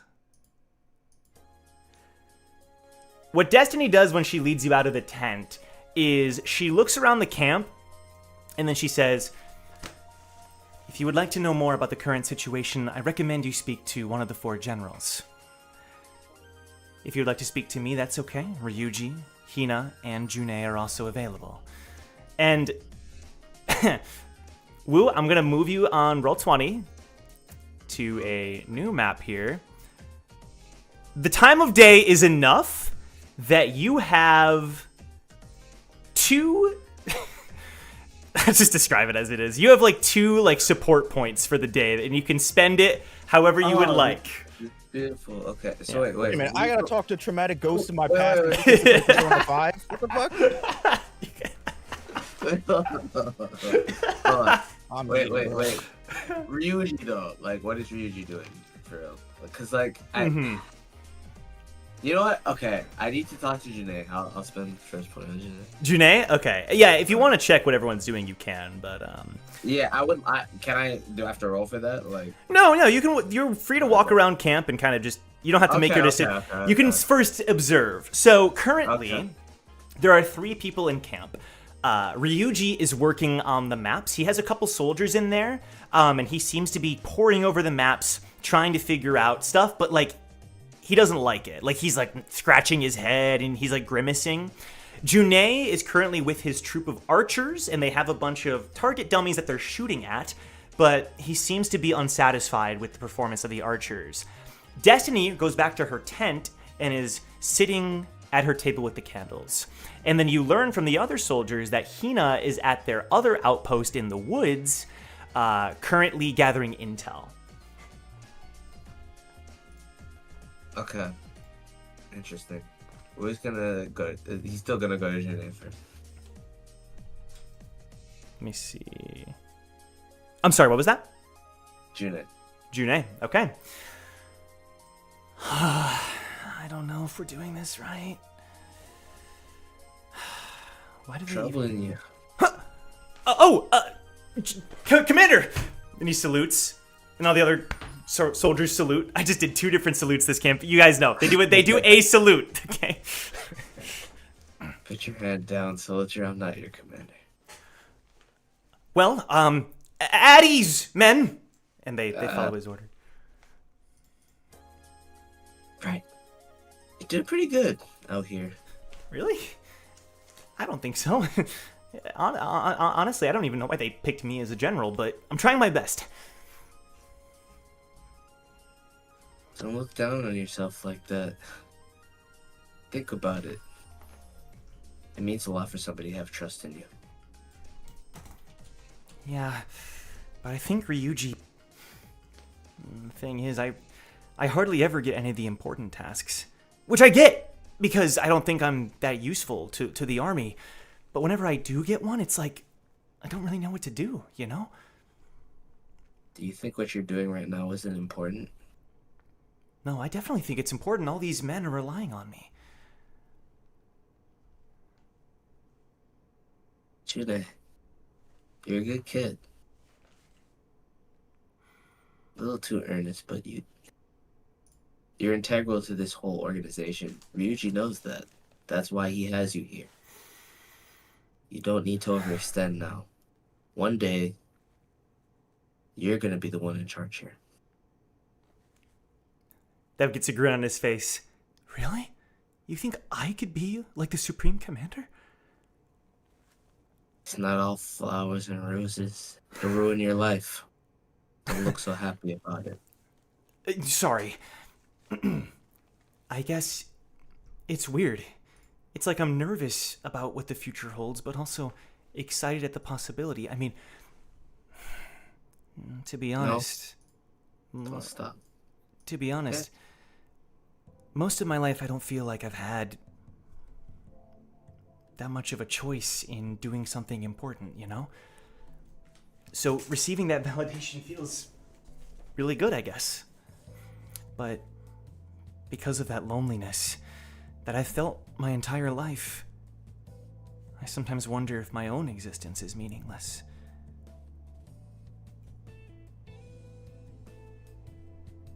Wu puts his hand on his shoulder. I always used to think the same thing. You'll never let go of that thought. But one thing I can promise you is that as long as you want to pursue your dreams, they can still come true.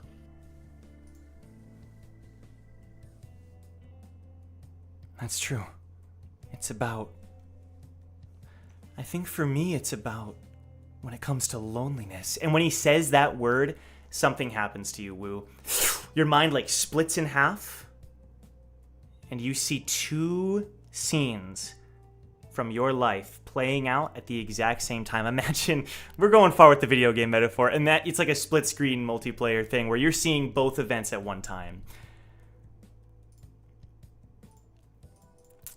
And what you see is... Here we go. You see your father. You see your father standing there. And you see your mother standing there too. Within your old room, a room that you had forgotten even about at this point in your life. And peeking out from behind the mother's leg is you, a child, only a few years old.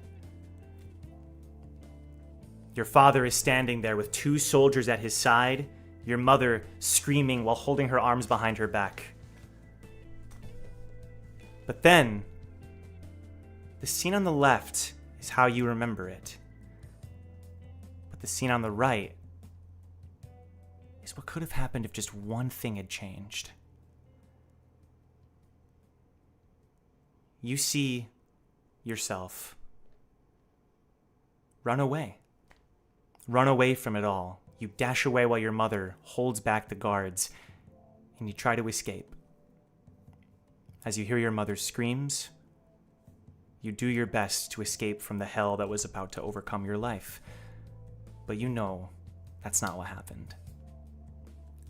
Instead, the other scene, the one thing that had changed, the one truth about your life. You walked from behind your mother towards your father with his hand out towards you. And as your mother was screaming your name, you put your hand into his and he smiled. And in that moment, the crystals surrounded you, and those years of loneliness echo throughout your mind, with the monkey's laughter ringing throughout the room. And then the white envelops as you're still talking to June.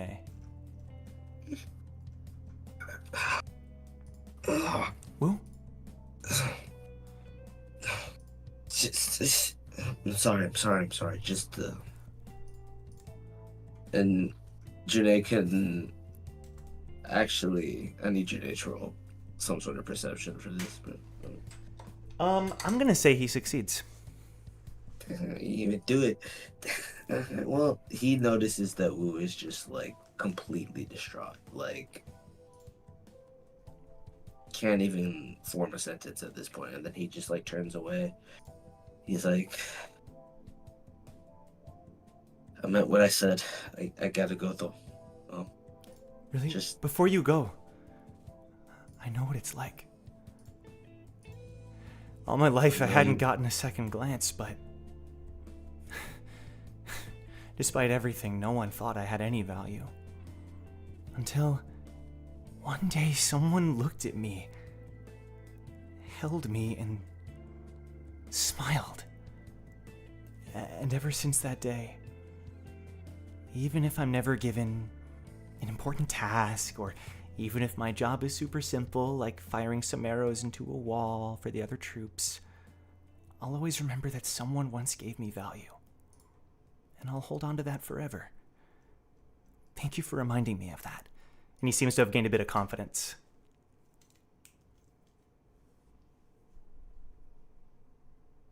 I'm glad I could do that for you. And Wu's like literally starts tearing up and just walks away without finishing his sentence. Ba-da-ba-da-ba! Support increased with June. That was a joke, but I mean, you know. Who you gonna romance, Wu? Well, I gotta know, bro. I gotta know. well, because this first one was so tedious. And why is I it need- destiny, bro?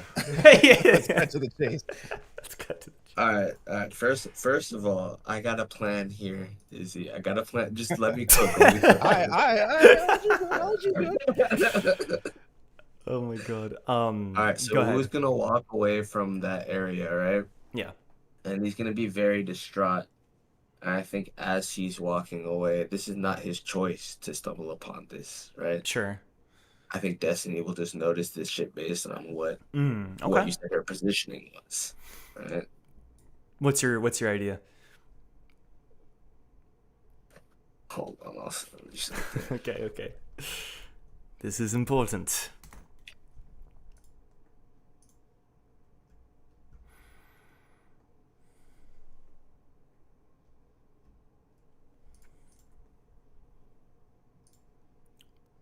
How you doing, chat? You having a If good this makes night? any sense, does that make sense to you? He's very distraught right now after that. Could you? Sorry, I don't. I want to make sure I understand exactly what you mean by that.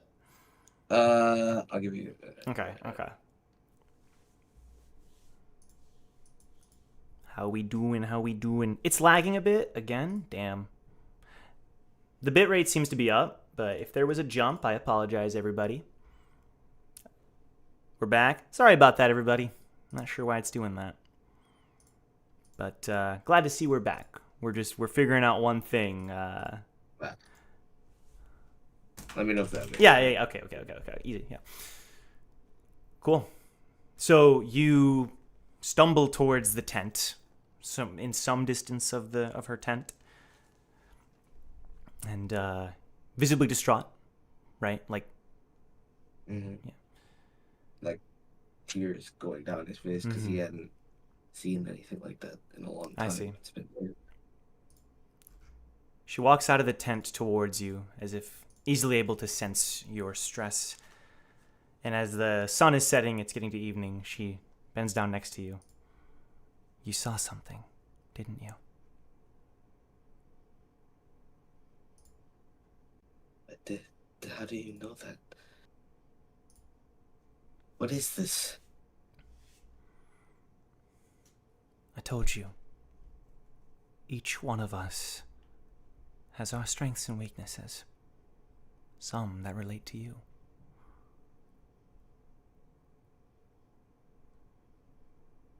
I'm not. I don't know what you think this is, but I'm not worth anything. Not here, not anywhere.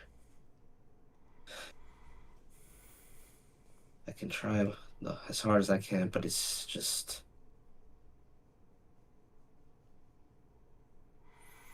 I don't deserve any. I thought the same thing about myself.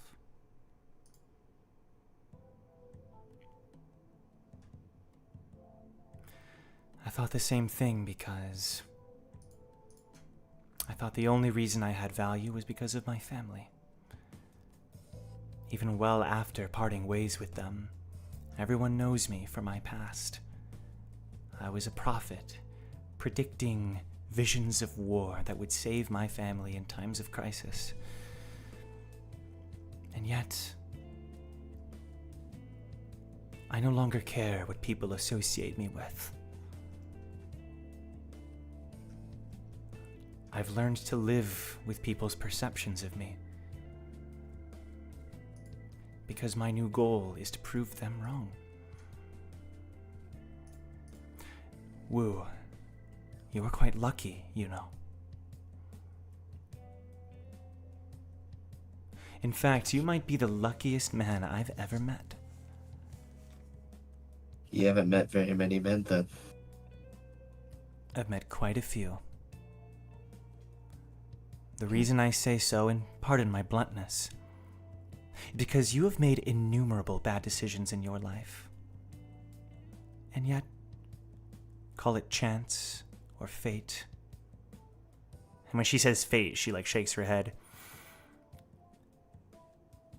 You have kept upon your path. For better or worse, you have not fallen off of it. A single difference, and you wouldn't be here. And yet chance has guided you. And when she says that, your vision splits. Two scenes are playing out, one on the left and one on the right. Once again, one of them portraying it exactly as you remember. You see yourself and you hear yourself. Because you are screaming in pain. As your demon from your past is biting into you repeatedly, and the pain wells up in your mind once more as the giant snake with two colored eyes sinks its fangs into you over and over and over again. And 5-year-old Wu is screaming, trying to conjure up the body reinforcement. In one of the visions, the one that you remember, you conjure it just in time as it breaks and reappears and breaks and reappears. The pain still the same, but managing to hold off a portion of the pain. And then you see a man with red skin and large black wings kneeling before a man shrouded in shadow. My lord, the boy is showing no signs of improvement, and still hasn't conjured the beast. But in one of the visions, the one you don't remember, he also says he's even having trouble with body reinforcement.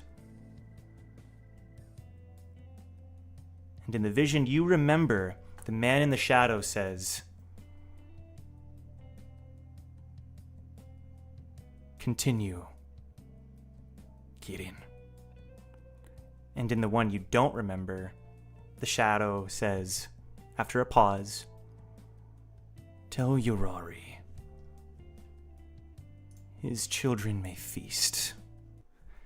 And as the vision cuts back, the snake throws you into the air, it chomps, and that's when the white brings you back to the current day.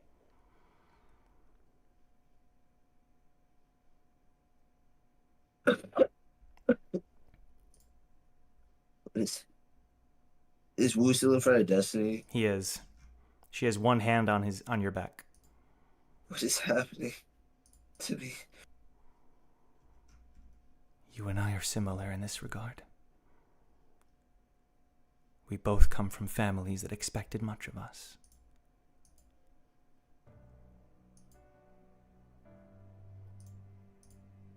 And yet, even as a child, trapped within that prison for centuries, you grew. You're wrong. I'm the same. They all know it. I don't know why they follow me. I've been the same. I try. We all try. And I'm still the same. And he... Both of them, I can still feel their gaze. They don't care about me. No, they don't care about you. But you're alive. You defied your destiny, Wu. You were meant to die. You were meant to fail. Your struggles were not meant to last. And yet, somehow, despite your family's path for you, you're here. And there are people who trust you.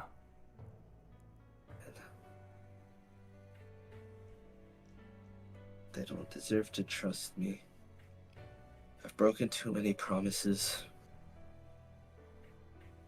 At this point, I'm the joke he thought I was. You're right about one thing. You have broken their trust. Over and over again. But despite that, you still have people who care about you, who want you to change. I changed. I averted my destiny. And I became free. And her word like reverberates. You may think that you're still locked up in that prison. But with their hope riding on you, you still have a chance to change. And break free of your destiny.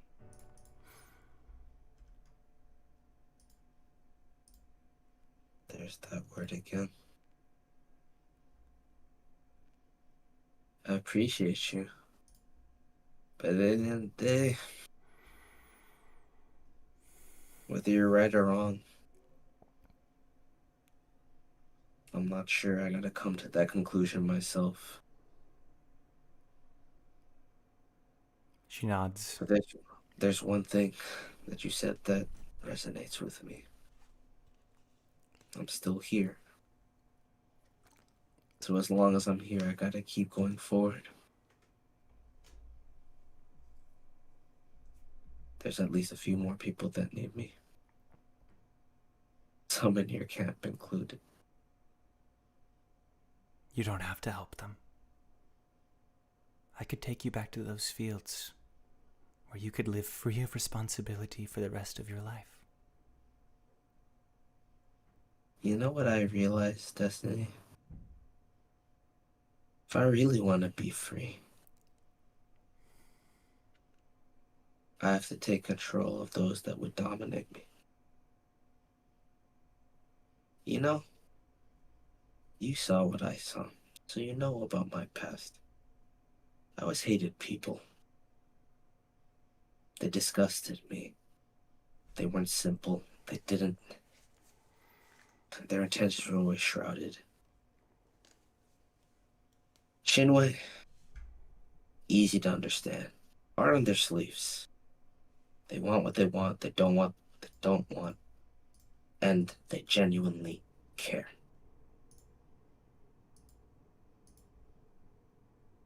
If I'm gonna go forward, it's gonna be on my own terms now. I've already given up too much. And I'll continue to give up as much as I can to get what I want. You're not gonna convince me of anything. Do you understand? Elwu looks very determined into her eyes.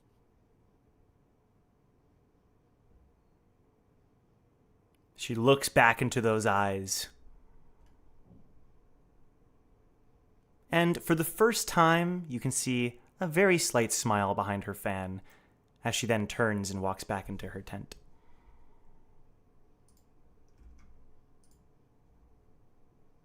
Maybe that was destiny. Elwu starts to stroll off towards Hina. Okay, we're gonna cut back to Team Chibi Recall. We're gonna make this first part brief. The kids who rescued you, who are around your same age, maybe perhaps a little older, they look maybe 12 or 13. When they arrive, they offer to take you back to their camp, to their base of operations. Would the four of you agree to do so?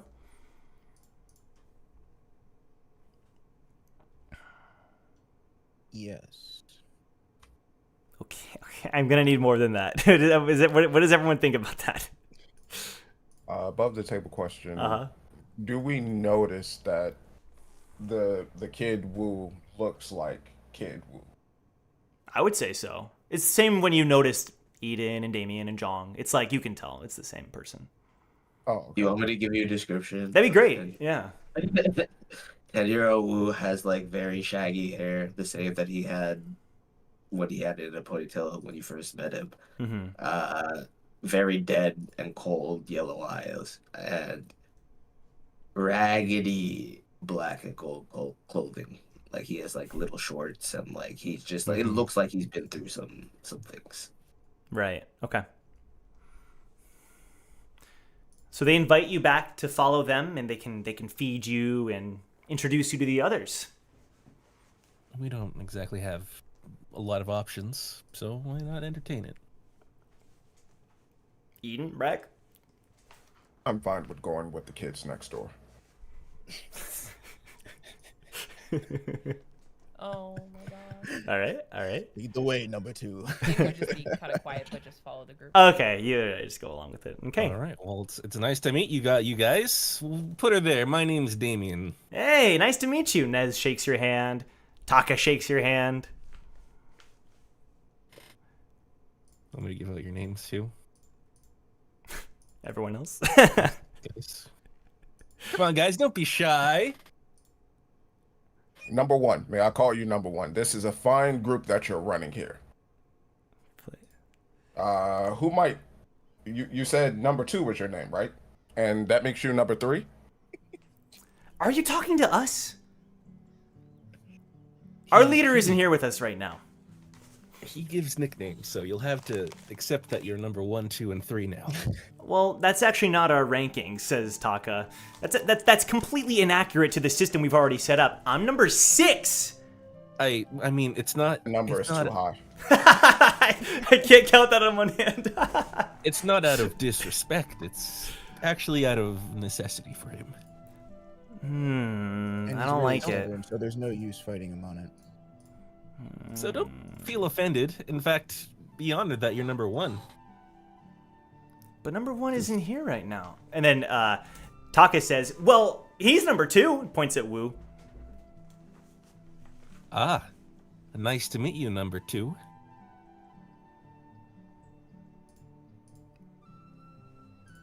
Number Don't 2. speak to me. Well, Don't You worry. hear an exasperated I'm from You, Taka, he's just like that sometimes. No, he's like that all the time. Do you? Huh? What? His name's Wu, right? Yeah, we just told you that. Yeah, and he's like that all the time. They turn back to you, Wu. Wu, do you know them? Wu looks like very exasperated for like his young self. Like he doesn't normally strain his brain that much. he's just like I don't care. So he's like looking at her like, no, she has no idea what she's talking about. She doesn't know me. Thought so. Anyway, follow us. We're gonna get you some food. We got some stew. I think the stew. You know, we got sorbet on the stew, which means it's gonna be pretty good. And yeah, Sorbet on Sorbet on stew. stew? that's his name, Sorbet. He's cooking stew tonight. Oh. Oh. Let's ask the important question. I blame oh Damien. man, I I gotta blame say, Damien. sorbet stew. And Wu like very much like a Johnny Lawrence kind of quiet. It's like, shut up. Sorbet stew is one of the best things you'll ever savor. Oh wow, I'm surprised you told us that. See, he's a knower. This is while you all are heading back. And now I'm not sure you guys deserve any. Ho. Who said anything about not wanting the stew? We thought he was going to put ice cream in the stew. Meat and ice cream don't go together. Like, Meat and ice cream. Of course, meat and ice cream don't go together. Who told you that? Do you not see the pink-haired wonder behind us? He eats anything. I mean, anything. I mean, if you got a steel pipe, he might. Wait, really? Nez looks at you, Damien. That's pretty cool, actually. You could... Is that like your ability? You can eat anything? Huh? I mean, I'd like to try Shut up, Nez. Don't show our whole hand. Do you want to join our crew? Wait, did you say it to Damien? Like, do you want to join? No, this is to brag. Okay. Unfortunately, I am unable to, as I have a crew of my own. I'll tell you all about it when you're older. You're not a rival. You're not... You're the same age as me, you stupid. And Wu like looks at him and like pokes his face. Taka draws... He's like, even though you do have a goatee, what's that about? That's because I'm a man and you're but a mere child. I came out the womb with this very hair, this magnificent physique. Although I am pudgy and... How old are you? And Wu like puffs up his chest and looks very proud. I am... Guys, are we giving our real ages or are we lying? Doesn't matter, Brack. Brack We're can do whatever- literally in the imaginary world. Brack, I kind of want to know about the goatee thing myself. Is it real or is it like a fake thing that you're wearing? Go ahead and pull it. Are you giving me My permission to God. pull your... Yes. All right. Do you pull it, Damien? I very cautiously pull it. Okay. Just to see Brack isn't pulling anything. Single tear drops from Brack eyes. He pulled. Oh, it's real! Wow.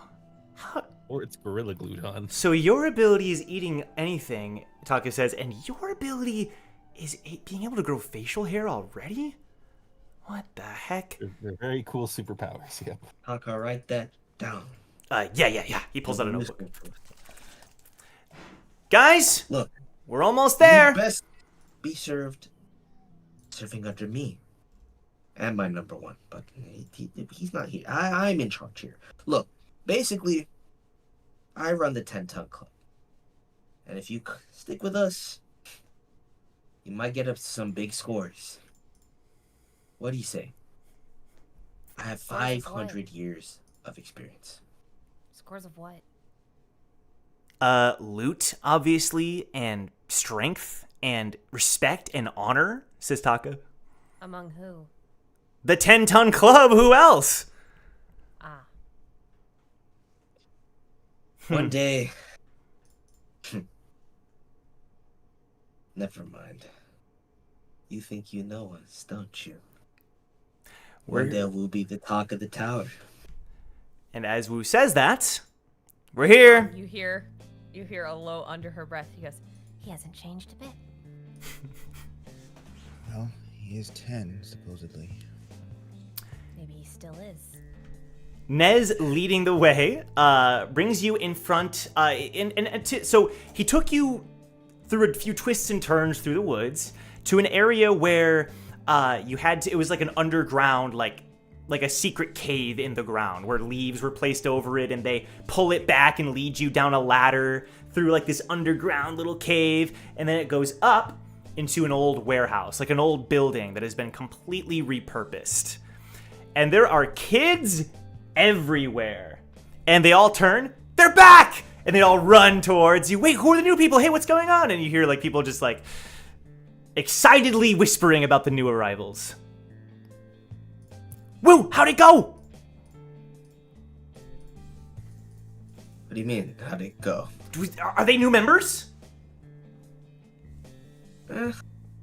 We'll see. Damien, one of the boys with black hair and pink eyes, walks up to you. Huh, your hair color is really cool. Yes, thank you, small child. Is it...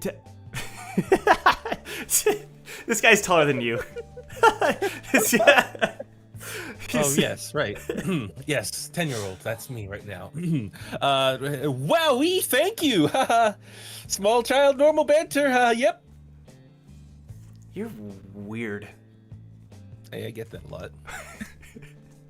No, but then Taka says, this guy can eat anything. What? Wait, like you can eat like iron? Bronze? Copper? You know, I can eat a few things, you know. Have you ever heard of, plastic? That's not that impressive, to be honest. Can you eat that though? Would you eat it? That's it. Kids are just dying on plastic on the way. At this point, I'm convinced Damien's stomach is made out of diamond. That's impressive. Big It really deal. is. I had my first DVD when I was 2. Yeah. I was nursed on DVDs. Oh my god. That's the case. I have a lot of questions. Yeah, I know, yeah. Let's not think about that. The kid holds out his hand towards you, Damien. Name's Aha. Aha. Name's Damien. Nice to meet you. It's nice to meet you. Yeah. Yes, So, likewise. is your hair dyed or natural? It is, believe it or not, totally natural. It's like That's so cool. born purple. Yep, I know. Wow.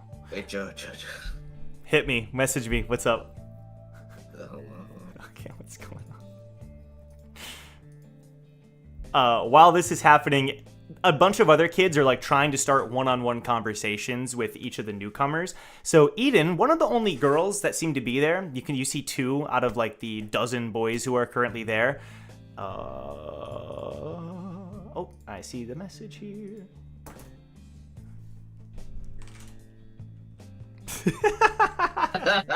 I don't know about anymore, dude. Is that okay? It's too late. All right, my bad.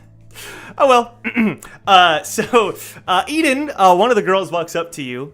Hi, my name is Mirth, and she has long blonde hair. Mirth. Mm-hmm.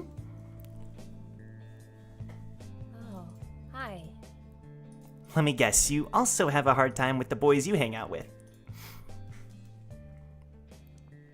You could say that.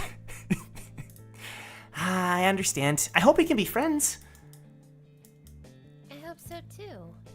I'm rank number 7, by the way. Why are there ranks? Because, says Taka, my sister isn't telling you properly. We are the 10-ton club. No explanation needed. A lot of explanation is needed. Hold on a second. And one of the kids walks right up to you, Jong. He folds his arms and just stares at you.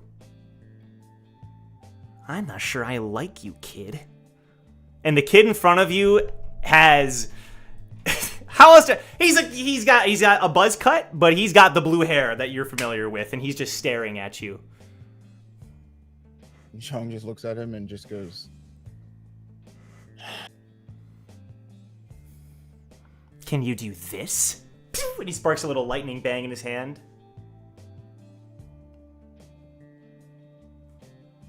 I don't think we should welcome these kids into our club unless they prove their worth. And Why are you Nez under says, the come on, assumption that settle we- down, Ow, come on. why are you under the assumption we want to join your stupid club? What did you just say? Says the blue-haired kid. Guys, and Nez steps in between you two. Sorry about him, he gets a little bit, serious about the club sometimes. Don't No, worry it's about fine, but we're wasting our it. time. I like how Where's John the is person in just charge arguing here? with this child. Sorry. He's like, no, we don't want to join your stupid club. Just like grown man. Remember, Jong, you're 10 years old. Oh my god. Okay. Brack, you notice the smell of food wafting through the air. Does that catch... No one else really pays that much attention to it, but I know you're Brack, so I just want to let you know before we continue that you do smell that. Brack lifts his nose into the air. He takes one. What is this magnificent scent?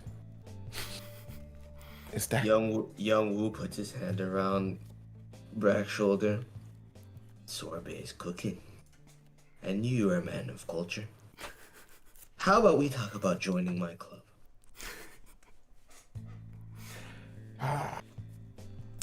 But then you hear two... Go ahead. number one? This is going to be hard for you to believe right now. We're already a part of a club, you and I, and old Purple McGee over there. Yeah. If you want me to take your friends, you gotta at least offer something. I don't know you. You just seem useful. Brack tries to call up his inventory. Nothing happens. Brack just looks at the puff of smoke that's there. And we'll just like heartily pat him on the back. He's like, come on, let's just get some food. And he leads him over to Sorbet's food. Whoa, 1 second. And 2 kids that seem even older than the others, like 16, 17, they flank Wu and Brack. And Wu, you see Kin and Jin. Who's your new friend?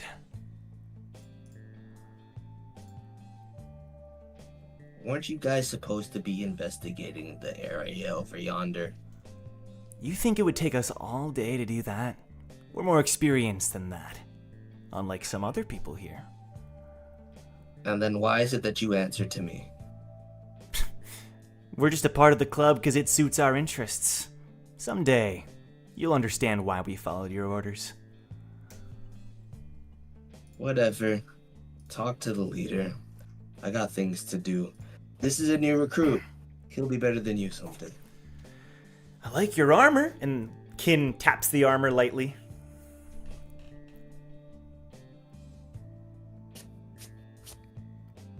Thank you. Brack just dusts off his shoulders and tells her thank you. Sure. Sorbet calls, everyone, it's time to eat. And then Al goes, walks over to the food. oh god. Sorbet jumps, like his spoon goes flying. He catches it. Hi. And then Wu turns to Kin again. Like I said, he's hungry. You can do all you want. And he looks deadly in his eyes. But don't you ever disrespect me again in front of my guests. Kin shrugs and walks off, and Jin follows after him. And Why we keep them around? the 10-ton club gathers around for some stew. Does everyone follow? No. Oh. Glad I asked. What do you do, Kid Jog? Well, he asked who was in charge here, and no one answered him, so now he's going to take it upon himself to go find who's in charge. He's going to look around the base. You don't even have to roll. You quickly come upon a poster that is hanging up in the, like, beside some of the bunk beds, right? And some of the scattered beds and stuff that's around. I'll pull it up on screen here.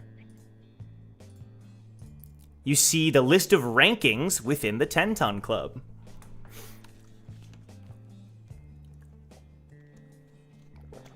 Okay, so I'm looking for a red boy. That name sounds familiar too. Just like Mirth and Taka. We have to get this over with. Alright, so he's gonna go continue his search for red boy. Okay, sure. Everyone else, Sorbet is serving you some stew, and when he starts doing so, he asks, "Is there any additional toppings that you want in your stew?" Yes. Oh my god. Frog? What? No. What? No. What do you mean no? No. I would like a whole magazine inside of my stew, please, so I can read Do it. not do it, Sorbet. Do not do it. He will get indigestion again. I do not get into. Well, maybe 10-year-old me will get in. I do not get into digestion. We have some old magazines, but we're kind of using them, so I'm not really sure. I mean, what are you using them for? We can give you a page of the magazine. Damien, did your mom actually let you eat like this? My mom.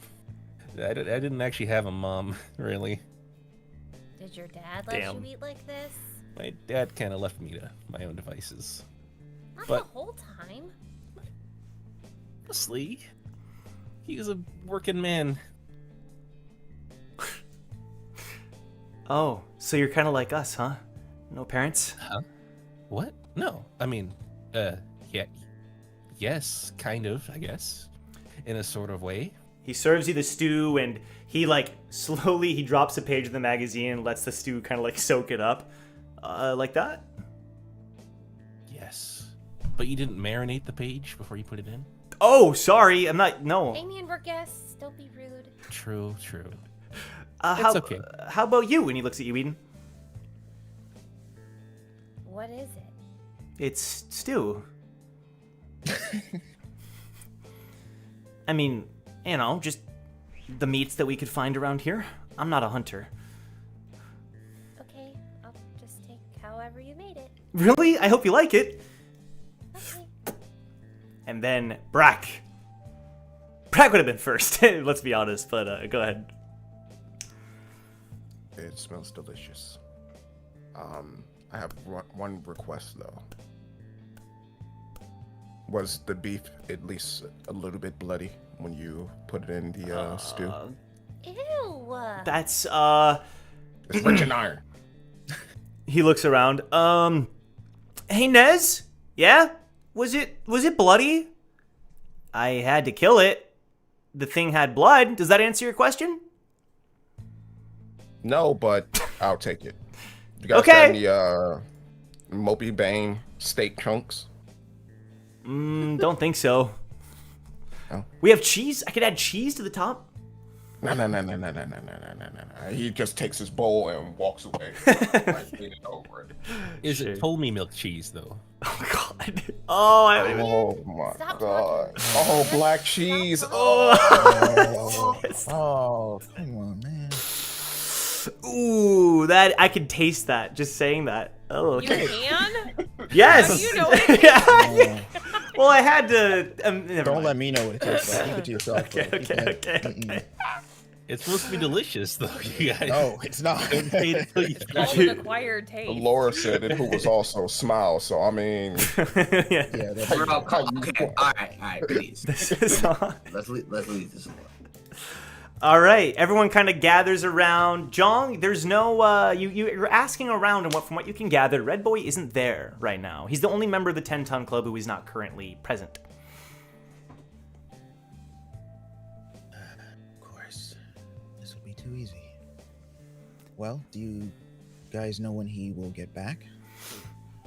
So the one that you're asking is a girl with like very, very light, short pink hair to the point where it almost looks white. You can see a hint of pink. She has like a blindfold around her eyes, but you can tell she's not blind, and she's flipping through a deck of cards. I just realized that sounds a lot like Ace. It's not intentional. The pink hair, the blindfold, the cards. Oh my god. Ruka, don't copyright strike me, please. I'm sorry. I'm It going wasn't to on your intentional. behalf. I swear to God. Ace Productions LLC is totally gonna copyright strike you for just. No. totally Stop. Back it up. I'm sending the cease and desist right It's now. almost white hair. Just And the hints, takedown little noise. hints of pink. And when The she final talks. episode of Towers and Gods. Yeah, this is where it ends. Ruka Samuel strikes me. Damn. And when she's talking, she like slowly lifts the blindfold up, and you can see one of her eyes. Huh? When's he gonna be back? He's hardly ever here anymore. Wait a minute. So the guy that's in charge isn't here? Well, Often? Number 2's in charge right now. And she points at Wu.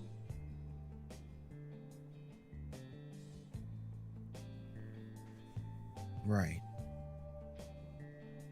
Okay, well, do you guys have, like, scouts? People who go out on patrols? Lookouts Yeah. to collect materials? That would be Wu. Nez and Taka sometimes too. We have to. All right, everyone, gather around, says Nez, trying to corral everybody, and enjoy the stew. First, thank you, Sorbet, and everyone goes like, "Thank you, Sorbet," and they start like just like chowing down on the stew. Wu flicks like a little thumbs up to Sorbet, like you did good. I'm He glad you're around. smiles. Ao says, I'm glad we got welcomed you into the group, Sorbet. Thanks, man. He starts like wiping tears from his eyes. Now, as for the rest of you, Al looks around. What can you do? Starting with you, purple hair guy. What's so special about you? I eat garbage. I'm the trash man. Trash. So your superpower is being able to eat anything. If an enemy threw a boulder at you, would you be able to eat it? Definitely not. But my girlfriend could smash the boulder for me. You have a girlfriend? They all say. Of course I do. I mean, who do you take? Oh, right, I'm 10 years old. They held hands once, so they think their boyfriend. Girlfriend. Yeah, right, says Al. I don't believe that. She's Brack with super his mouth strong. full. I also have a lot of really strong friends. And there's one guy, he just sits in a chair all day, but he's really strong. Oh my Yes. god. Okay. Okay. Somewhere He has Duke very sneezes. Very chiseled features. And he wears a leather jacket. Damien, rein in the weird. Whoa there, Fark. The children. Huh? The children. What is happening? I wonder what those guys are up to, though. Okay, how about you? And he points at you, Jong. Bet you can't even create a bang.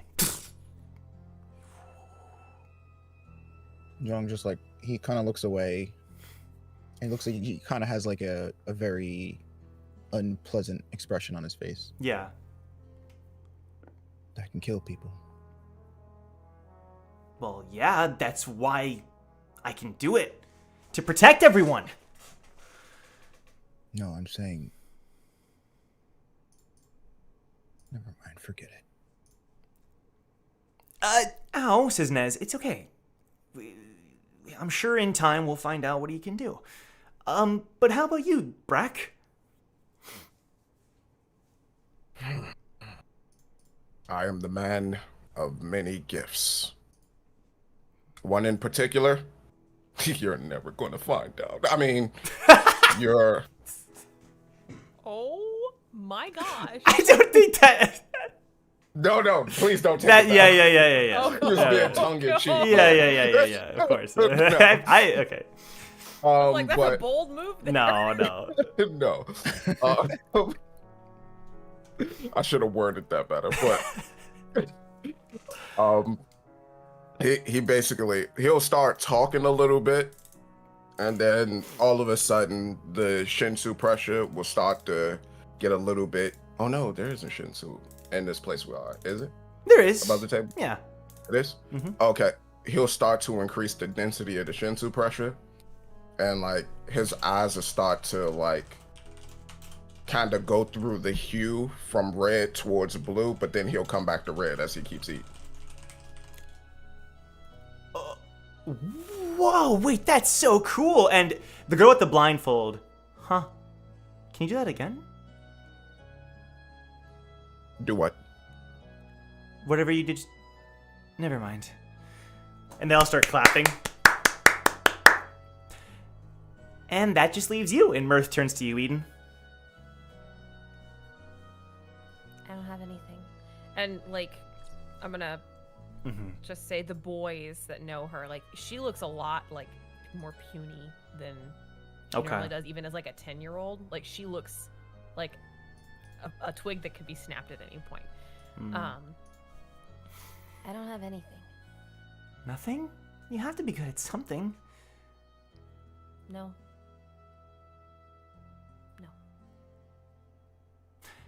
Well, Mirth says, I think you're very pretty. That's not a power, says Al. Come on. And everyone's Who eating just their... like slaps Ow upside the head. Ah, hey! Oh. Sorry, Woo. You still haven't figured out what powers are, have you? What? So the last lesson, one day, me and you have to raid your father's palace. And when we do, you need to stop being so stupid. Okay. I still love you. You're my friend. I would give him a hug. Thanks, man. And he hugs him back. Well, sorbet. That was delicious. Sorbet. Sorbet. Sorbet, sorbet. And Nez nudges Brack and Damien. Sorbet, sorbet. Sorbet. Sorbet. Chef. Everyone! And suddenly, Damien, the kid who was talking to you, Aha, he stands up. I have an idea! And everyone just turns. Huh? He's blushing. And he's holding something behind his back. Never mind, it's stupid. It's really dumb. It's really stupid. No, come on, says Nez. Come on, what is it? And then he holds up a sign. I want to hold a festival! And it says festival in pink letters. And Wu's eyes like shine brightly as he looks at it. Sorbet. Huh? You did this yourself? Yeah, it's no big deal. I don't like he puts his hand around me, like holds up the sign. Look, you guys see this? Aha's like nodding. He did it. Yeah, it's awesome. It's just how I asked. Woo! Festival! What do you mean you asked? Because Aha's the one holding up the sign. Oh, I thought it was Sorbet. Okay. But Sorbet made the sign, we can say. Okay. Woo! No, Wu's expression still changes. What do you expect to do with this? Well, let me explain. It's something my family would always do, all the girls at least. But during school hours, they would hold these... Each of the different clubs held a different kind of event. And considering we have all these new people, I thought it'd be kind of fun. What kind of event? We could do like... And then Ao says, obstacle course! Nez says, wait, can we do like a rock climbing course? Shut up! And let her speak for herself. Because I'm sorry. I'm so sorry. I'm so sorry. This kid. Never mind. We'll explain later. Well, just anything that we want to do. I was thinking we could maybe have like a garden. A garden. Yeah. Maybe a garden wouldn't be so bad. Because then we could grow vegetables for sorbet. We'll do a garden, but you're in charge. Take all the resources you need. Okay. If it doesn't turn out okay, I swear to God, Aha, if it doesn't turn out okay, it'll turn out okay, won't it? It's gonna be the best garden this tower's ever seen. I trust you. You guys have... This is so hard. You got it. You have his back, right? I'm sorry. Of course we do, says everybody. I'm sorry about that. You guys don't have to participate if you don't want to. And Wu just kind of like scratches his head, and you can tell like he hasn't like showered in like maybe like 2 weeks. Are you guys in? And he looks at the 4 newcomers. What we growing? Festival, correct? We're gonna help with the festival. Yeah. But they say they're growing stuff. Oh, I was I wanna thinking know like what we're growing. flowers and plants and vegetables, maybe some fruits that we can plant, and then in a little bit of time we can celebrate with a festival. Yes. We could grow tomatoes and call those a vegetable. Yes.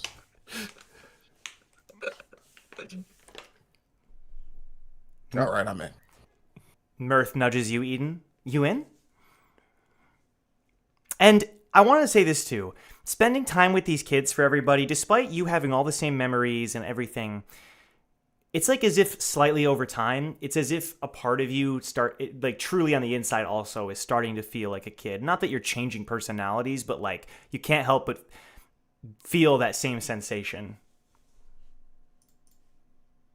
Are you in?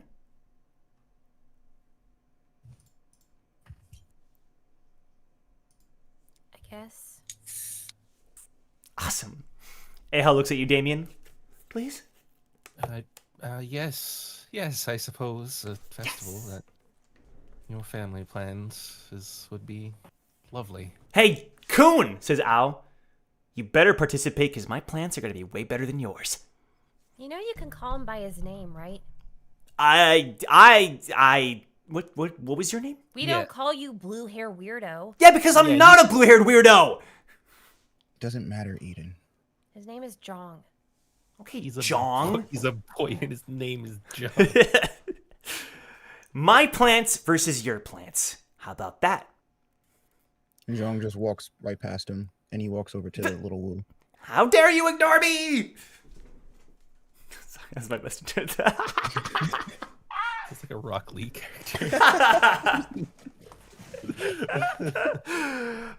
With that, we're gonna take our break. Actually, there's gonna be a couple things that happen, and I'm actually gonna ask the cast a couple things while we take our break. Don't go anywhere. We have 10 minutes of memes and fan art, so we're gonna be back very, very soon. Holy crap! That's right. Enjoy, Wow. and we'll see you shortly. Well done, Towers and Gods community.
You regret what you did? Nah. Would you do it again? Sure, why not?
you regret what you did? Nah. Would you do it again? Sure, why not?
Okay, everybody, welcome back. Oh, the cameras are all. Oh, it's because I was. Don't worry about it. We're back. Thanks, guys, for being here. I have an announcement to make to everybody. I know we're gonna make a retcon, guys. I know this is like game changing. This is a very serious moment. Okay, Aha is a girl. Ta-da! There we go. The retcon, boom, has happened. Okay, there we go. We got there. Thanks, everybody. All right. Well, And thanks that for was the watching. character with the black hair and the pink eyes. That's right. correct? What's up, Joe? The cameras seem a little messed up.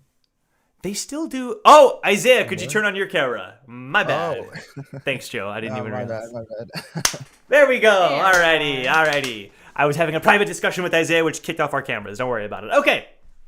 So we are cutting back, and we're going to be briefly starting with the 10-ton club. Now, the four of you who are there, this weird thing starts to happen around this time. As the children's laughter kind of echoes in your ears, and as the kids are starting to like warm up to you, it's almost like everything starts to play in fast, like times 4 speed, times 8, times 16. It's like everything kind of speeds along for a minute. And then it slows down at the point where Decorations have been hung throughout the headquarters. The kids are trying to dress nicely, as best as they can with the clothes that are available to them. And it seems as though it is time for the festival. What's going on here? But the four of you, it's as if it all kind of like sped on by. The kids are running around trying to set everything up, and they're figuring things out. And you can see Aha is like, she's kind of in control, trying to, manage everything. It's the first time she's had such a responsibility. But that is what happens. Oh, Chad is talking about the camera switching. Yeah, don't worry about it, guys. Don't worry. Hannah's not playing Woo today. Yeah, maybe next time. Not yet, anyway. Mm-hmm. There's always time. No, he never has time. What do you mean? Okay. Okay. So, I got time for this. Despite the fast forward nature that happened just now, you were like a witness to everything, but it's almost like whatever intention that you had going into this, it's like the four of you could have prepared plants for the festival. What did you want to have planted for this festival? What is your contribution? Oh. This is a very important question. The It festival is. only happens once.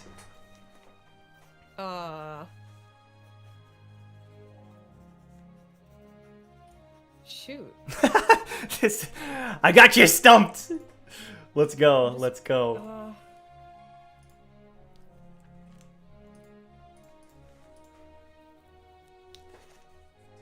If you would like to, we can cut back. We can cut back after a little bit of thought. We had to kind of rush with the meme reel ending. Would you like some time to think about it? Or does Hold on, this all of us or this is all four of you, if you would like to. Not everyone is required. Oh, if you had the intention to contribute, you would have contributed after witnessing the time fast forward. So Brack pulls Sorry. pulls Damien to the side. Oh, Frog. yeah. Yes. We should grow some tomatoes. Some illegal. No. We're going to grow greens, but they're not going to be those kind of greens. They're going to be Yashi greens. Yes. Excellent choice, Brack. Yes. Now, And we'll feed them to all the little yellow birds in the tower. Yes, the yellow birds in the tower. This is purification. Did you forget that? Huh? What? This is a. Yes, of course. Let's get these plants. I will search the south of the forest, and you will search the north. We We'll find just these- need the seeds, Frog. Yes, I don't know where the seeds are though. You're right. Search south, outside, search east, Yes. and then we'll just rotate west. Scour the forest. Okay, Seed. yeah, you Yes. guys can scour the forest for the seeds of your choice. Jong, you start to realize because this time fast forwardness, it's like you're a witness to everything. But at the same time, it's like you experienced it too. So you have a sensation again where it's like you could contribute to the festival. You maybe had a few conversations that it's almost like a memory exists that isn't real, but it's like a deja vu weird. It's like there in the back of your mind kind of thing. Now, Jong, during all that, you would have realized that whatever is happening is forcing you to remain here, and you wanting to go search for your friends. It's almost like you're a member of the 10-ton club. That's not something you would do. That's not something you would have gone and done, right? You're a part of this club now, despite the fact that you retain all the same memories and such. Does that more or less make sense? It's like it's being forced upon you, kind of. Kinda, yeah. Do you want to add on to that, what Jong would still do, despite this overbearing presence of you can't do what you want to do, you can't go leave, you can't, you know what I mean? No, I mean, I think then once he realizes he can't leave, he would hang out and kind of watch over the team. I see. You know what I mean? Yeah, Make for sure sure. they either don't get into trouble or stay out of trouble. But I don't really think he would No. contribute to whatever's going on here. Absolutely. Yeah. Okay. Eden, how about you? She's not the best at growing stuff, so she would probably like whatever they do, like the group ends up making and harvesting and stuff. Yeah. Like she would call on her bank of like cooking recipes and stuff, and like try to show Sorbet like not everything has to be stew. Haha! There are other things Oh that my you know God. you could make. So she would like try to expand his like recipe book. Sure, and yeah. That's how she felt like she can contribute. Yeah, absolutely. And yeah, you would get to know him a little bit more. You would get to talking with him. You'd find out that he was like the newest member of the group added to the 10-ton club, and he feels like he has to live up to everyone else's idea of what it means to be a member of this club. And you also notice that he's like always wearing like a hat. Always. Like you've never seen him like take it off. He's always wearing the hat. And but yeah, so time is going to go by, and by the time of the festival, it's almost like it happens. You're there, you're watching it happen. It's almost like a dream as everyone is having fun, and Aha is proudly showing off the 3 huge sunflowers that she managed to grow during that time. They planted sunflowers, elm trees, dogwood trees right outside the headquarters. And even though the area right outside is kind of barren and there's not that many plants that grow there, everyone worked really hard for this festival date. And for some people, it's just a few saplings, but everyone still celebrates nonetheless. Now, Brack and Damien, you would have found some seeds. You found some seeds. You planted those. Can you please, both of you, roll a D20? How fun. 1d20. Hopefully they're not killer seeds. 13. Okay. Venus flytraps it is. How about you, Brack? This is the week where I'm just down on my luck. It's not a matter of it. I just have what the plant is depends on the roll. A 10. Brack, I found these really itchy plants that I think we should plant. I think you brought back poison ivy. What? Damien's face is all No. puffy. So What's that rash, Damien? No, surely it's an allergic reaction to the delicious tomato plant that we're making, right? I don't think that's a tomato. the plant that you planted, Damien, were berries. They grew into these like huge giant berries with like spikes on the very end, and if you pull them out Instantly, like in front of me? No, yeah, actually, basically, the whole point, so it's like time fast forwarded after you planted the seeds. You as a member of this club were able to contribute towards the festival. It's like you could intend what you wanted to do during this quickening pace that is flying in front of you. Fascinating. I think you made dragon fruit, frog. Really? Oh, I love dragon fruit.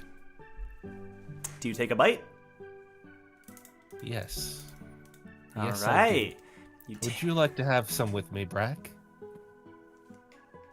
Brack, I'll let you go first. Take a leap of faith, Brack. Surely it won't. If it kills us both, at least. No. It could kill just one of us. You know, the other one will mourn. Sorbet volunteers to eat with you to test out this new food. And Yes. Not the chef. We should give it to everyone, in fact.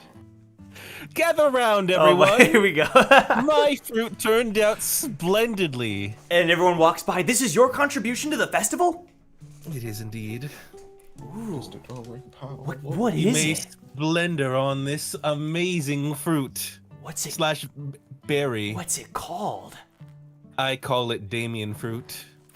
Gosh dang it. Damien fruit.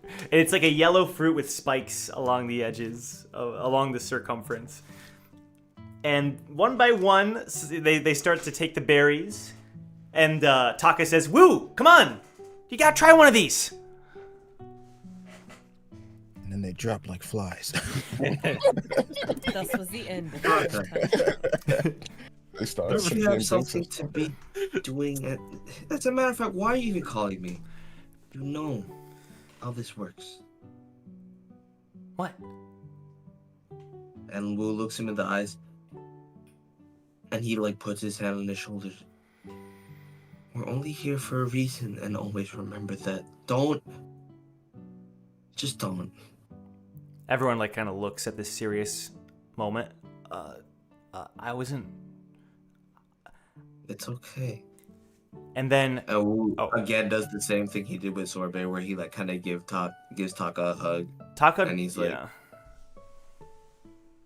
just don't. And he just walks off. Before you do, so you walk off, sure.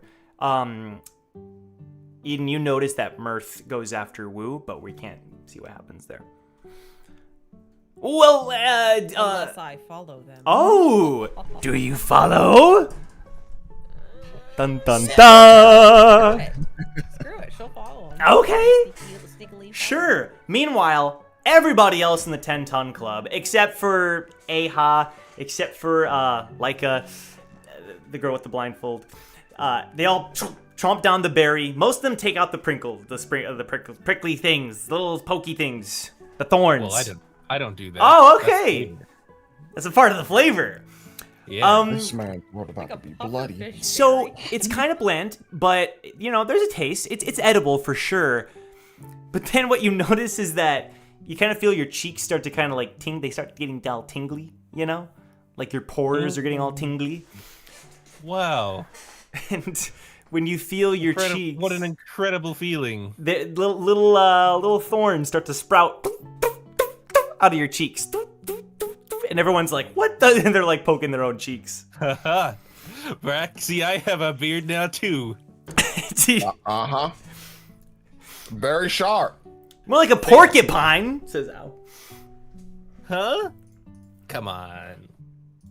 But It's a beard. But they're all laughing along with you. No other health side effects, right? Nah. Surely. You'll find out later. So, Wait, what does that mean? meanwhile, Eden. Mean, Joe? So Eden is. Said, nah, nothing right now. But Don't sit tight. You'll be dead before nightfall. Eden, you don't have to roll. You follow after Mirth and Wu, and you kind of round the corner, and they're in the hallway beside you. You're out of their sight, and you hear Mirth in the middle of a conversation saying, "What's wrong?"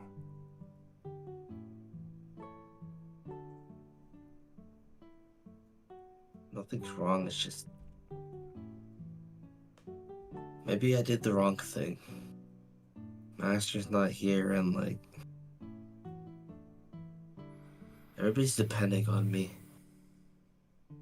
I even want you to depend on me. I mean, it's true that Master Zushi hasn't been here in quite a while, but he said he'll be back. So we just gotta be patient. Plus, I think you're doing a good job as being leader. I'm doing a good job. Well, yeah. If Red Boy were here, he'd smack me in the face. Probably. I mean, you're not as good as Red Boy. She nudges you. You have to rub it in. But I honestly think that moments like this, a moment of peace, away from all the sadness, these are the memories that we're gonna hold. We're always gonna remember these plants, these flowers, even those stupid berries. Abu looks at her, and he's very like you can tell, like the look in his eyes, like super touched, and he kind of like drops his guard for a second. Yeah, maybe. You know, when I first met you, I didn't even know who I was. But you and your brother, you guys changed my life.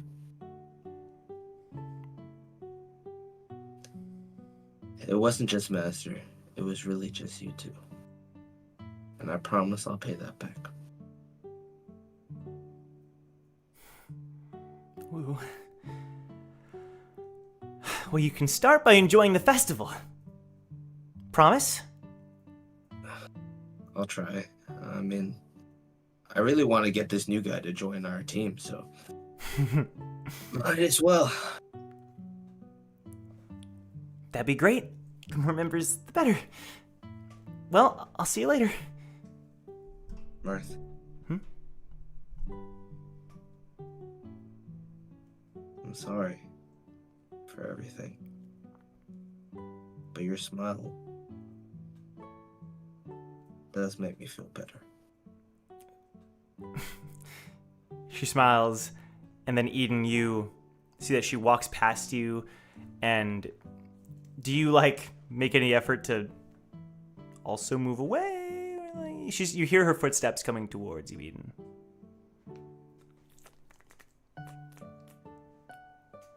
Eden? Oh, I was. Oh, okay. No, she like as soon as she hears like Mirth start to like walk towards her, she like rounds the corner like, Oh, I was. There you are. And you notice that Mirth's face is all red from blushing. Hi, Eden. Hi. Enjoying the festival so What? far? Yeah, why are you blushing? What? I'm not blushing. You sure? No, I'm not. Let's go, Eden. Better than my Woo. hairpiece. What? See you guys later. She starts to run back towards everyone else. and Eden just follows suit. Nah, Wu is like, you can come out now. No, she would have. She would have already like made her appearance known Okay. to the two of you.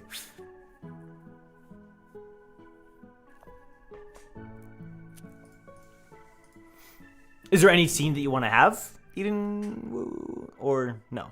Well, I mean, Eden was Nah, following Mirth unless she's Wu out. stops her. Yeah, I was trying to, but like, if you don't want that to happen. then- No, I mean, if you want to stop her, stop her. She was trying to, yeah. Oh, okay. Thank He God. would have noticed that, like, that exchange happened. He's not blind. Okay, then what happens? He would have said exactly that. You can come out now. Well, okay, let's paint this picture. She had turned the corner and said, "Hey guys," like Eden did, right? So the two of you would have seen her, and then Mirth would have run past. So she already made herself known to Wu. Mm-hmm. You're with the blue-haired kid, right? His name is Jong. Right. And you seem to know something about me before. How is that? Maybe I was just mistaken. No. The look in your eye made me think that you actually did know something, and it doesn't make any sense. None of this makes sense. What do you mean by that? And none of it makes sense. Kids in the forest that has a club. You have some mysterious leaders that don't show up, but you're in charge. None of this I don't makes want to sense. be. I don't want to get it Wants to be either, in actually. charge. But I know it means something. I've never been a part of anything before. This makes me feel like I belong. That's nice. Well, I heard Sorbet made a feast. You should be enjoying it. I helped him make it. You helped him? I expanded his recipe book, yeah. If it's good, do you want to join our club? Why do you want us to join your club so bad? I think the more people I can trust, the better I feel. That's a pretty lousy way to measure your self-worth. I don't have any. But if people believe in me and I can believe in them, maybe I'm worth something.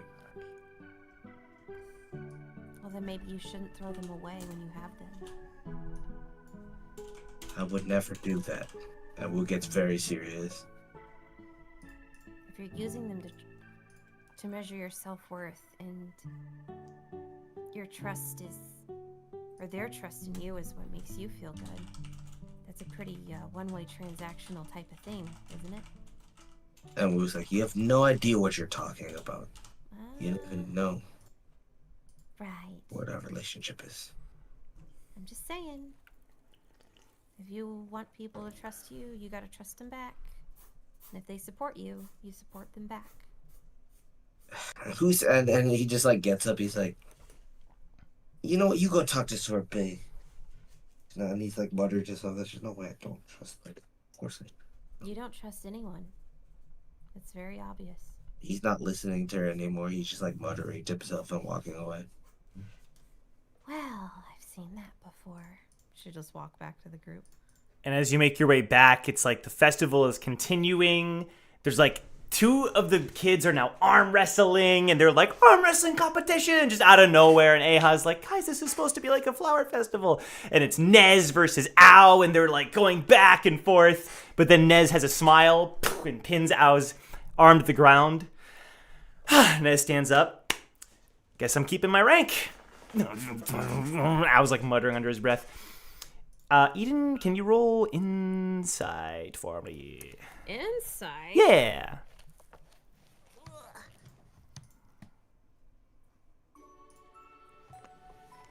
13 on the dice. And what is my modifier for insight? 2, so 15. Okay, yeah. So, as you're looking at these kids, you take a second look at Nez, and you start to get the idea that his black hair, his shaggy black hair, when you're seeing him with the arm wrestling, it's like you get this idea that he might be from the Hop family, at least in some regard. His eyes are black, but like a dark enough red, perhaps, under certain lighting that you would pay attention to. Just a thought. Yeah, she sees him and she's like, well, then why didn't he react to my hairpiece? Mm-hmm. Like, so she just kind of keeps an eye on things, but doesn't really. Sure. Unless conversation is initiated, she's just gonna kind of observe. Yeah, for sure. Okay. The festival continues on. The berries are being offered as challenges now, and conversations are happening. Leica volunteers for everyone to play cards and to teach everybody a card game. And it's like there's this moment of peace in the 10-ton club. And the 4 of you, despite being complete outsiders, you're treated, when talked to, you're treated as if you really are a member. But in this weird, again, like deja vu kind of sense, it's like you can tell that this isn't really happening.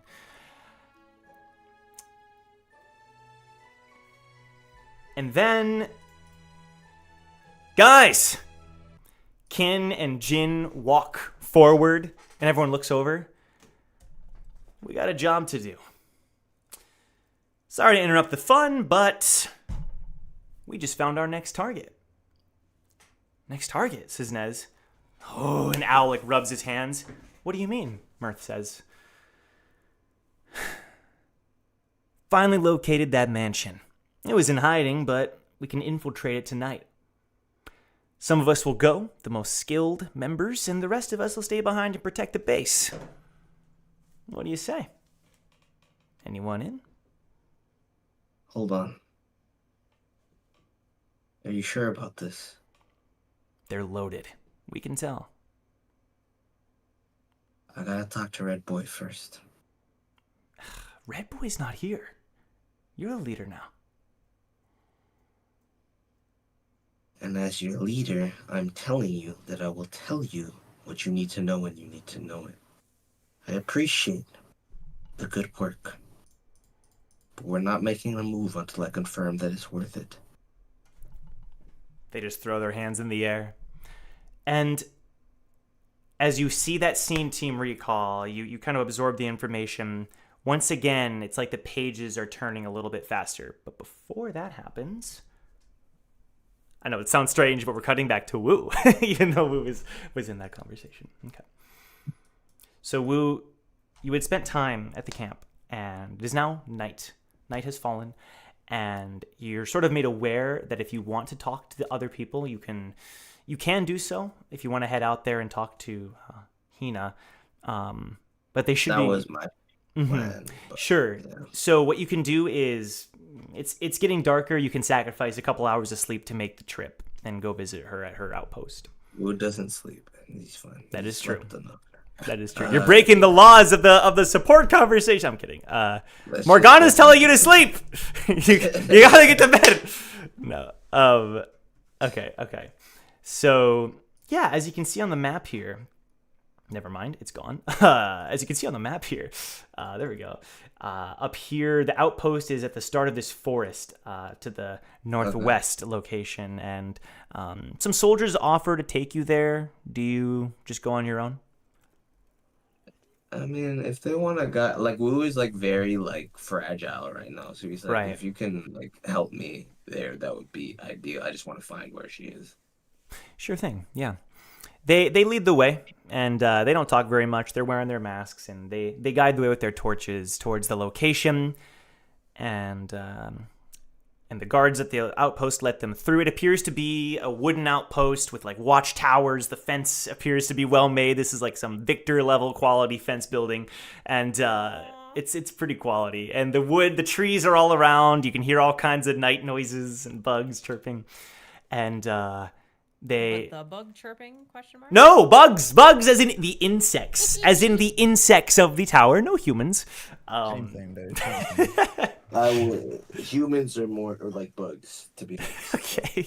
Well, regardless, they point you to where she would be, one of the tents in the back. Okay. So, but didn't you say, is this like later? Because you said she was like out doing like some Like training. reconnaissance, yeah, but she would have made her way back at this time of night. Okay. So we would just walk in and be like, so, how was it out there? But then when you walk in, she's not there, and she's behind you instead. Finally made it, huh? That's a cute trick. Partner taught it to me. Can you teach it to me? She narrows her eyes at you. They keep telling me I have to work with you. But in my opinion, you haven't proven yourself yet. And in my opinion, you can do whatever you want to do. As a matter of fact, you always have.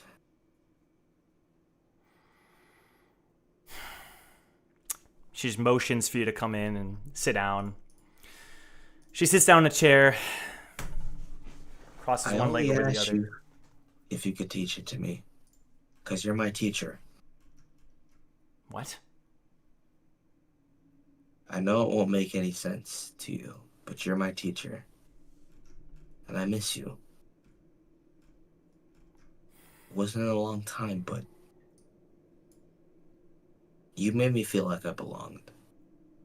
And I want to do that for you now. Will, I'm not your teacher. Whatever you say, but whatever you need me to do here. Your group is pretty interesting, you know? All of you doubt yourselves, just like me. Except for you, Jay. I don't really know who he is, but... She like rolls her eyes. He's always been different. And that's what makes me realize something new. He and I are kind of similar. And you guys are working for something that you don't understand. And it could go so bad. So how about I help you? He's similar because he was made to be similar. What do you mean by that? She like looks up. I don't know if it'll even allow me to say. Somebody's controlling what you say to me?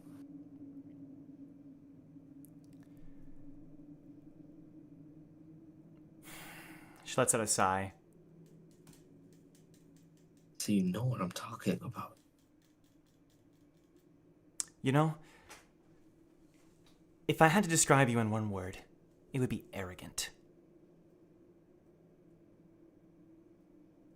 You always think you're above others, that you're better than others, that you've always been better than others, and that you deserve everything that you want. And that's where you're wrong. I don't deserve anything. What I have done is be above others because I was molded to be above others. I am supposed to be better than others. And if I'm not, I am not worth anything. Is it worth being above? Okay. No. Keep going. Wu pauses for a second, like shocked at what he says. Oh, yeah.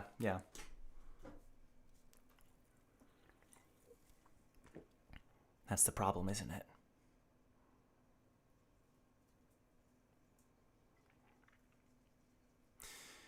I can relate to you in one way. I don't think I deserve to be with you. I think my previous partner was a lot stronger and smarter than you. They called her a fighting genius.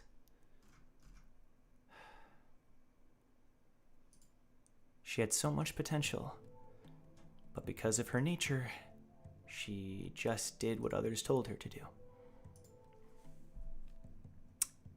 And the one time that she made a decision for herself because she thought she found something important, it cost her life.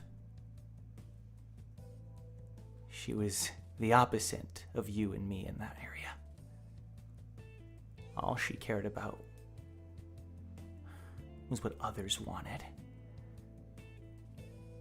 If she had even a little bit of arrogance, she could have been saved. And when she says arrogance, that word like rings through you. And she looks at you. Destiny was right, you know. One wrong move, and it all could have been different. And the screen like splits once again. And this is interesting because I would like the rest of the party, so Jong, Brack, Damien, and Eden, to be here. Because what Wu is seeing is Artlam. You see that you are in Snef's office. You're there with Shion, Leaf, and Victor, as well as Eden, Damien, Brack, Jong. And when Snef offers the ultimatum, the requirement towards ascending to the next floor, in one side, you see what happens. You resist the urge to rip apart the contract. And he lets you pass. But in the other, with that one variable having changed, in an impulse, you rip the contract apart.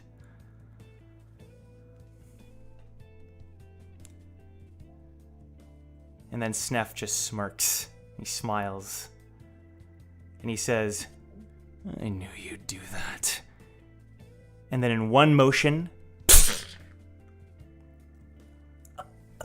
his arm punctures through Leaf's body and he's holding her still beating heart on the other side. No!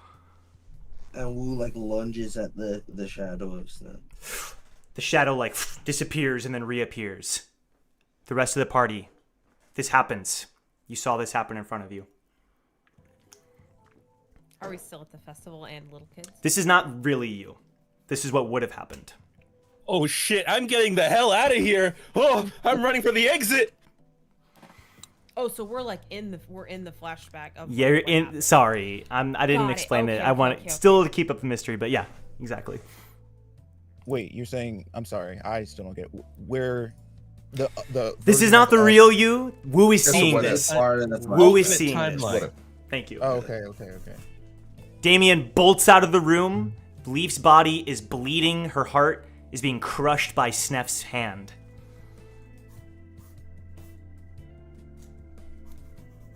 I think Eden would just start screaming. That's all I need. Which- That's totally. I say, yeah. which I can't really do. That please don't. I that's all you need to say. Eden starts screaming. Yeah. Brack eyes would have turned silver, and he would have lunged at Snef with the spear. And suddenly, harpoon. Yeah. And Wu, as you're crying over Leaf, suddenly the single couple flashes of combat, and then you see Brack's body fall down next to Leaf, bleeding through a punctured hole in his chest, his lifeless eyes fading. Like he had like energy in him again, just to like resist, and he just looks at him, and you see like a quick flash to a figure of a dark-skinned, white-haired man just kind of looking over him, to an enigmatic shower shadow looking at him like he's worthless. And he just drops to the ground. I am useless. You can hear as Victor dashes out of the room, trying his best to carry the screaming and crying Eden on his shoulder, bolting her out of the room. Jong, what do you do? Jong looks like he's staring at where Lee's body is, and it just sort of looks like he's like slowly, like he's breathing faster and faster, and he looks like he's just trying to control but his body is kind of starting to shake as he's staring at Leaf's body. But he's not like, he's just frozen. Mm-hmm. Shion is doing the same thing. She just falls to her knees, tears pouring down her cheeks. And Sneff with the two bodies. 2 is enough. The rest of you may climb. He grinds his teeth, and that grinding sound rings through your ears as the screen goes back to normal. Above the table, you have it here, folks. Brack Climb would have ended right there in Artland. Oh no. So, question: Do our characters retain No, that knowledge? Or that was just a scenario we played out for funsies. Got it. Purely for what Wu saw. I mean, let's play from there though. Let's keep going. All right, guys. I'll see you all next All time. right, Towers of Gods 2.0. The what if campaign. You can see the stress on my face in that episode when I was like, "What is happening?" Anyway. You didn't see mine. Fair enough. And you just see Hina just sitting in her chair, now leaning forward. I wasn't there to see that. Whatever you just witnessed, I wasn't present for it. But I could have easily predicted it, just based on my little interactions with you. Arrogance is freedom in a lot of ways. And she's like saying it while holding back tears. But it costs us the people we care about. Is it worth it in the end? Giving in to that side of who we are? And she just like looks up.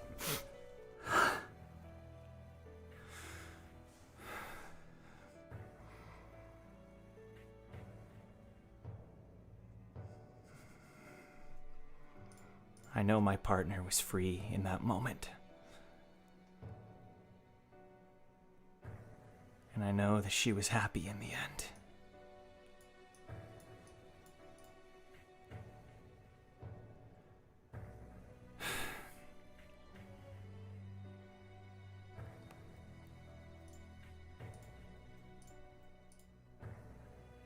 I'll never understand her selfless life.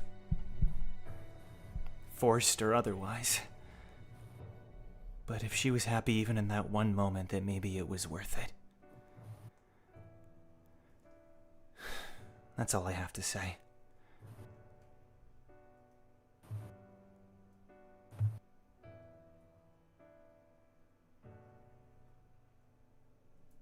You, okay?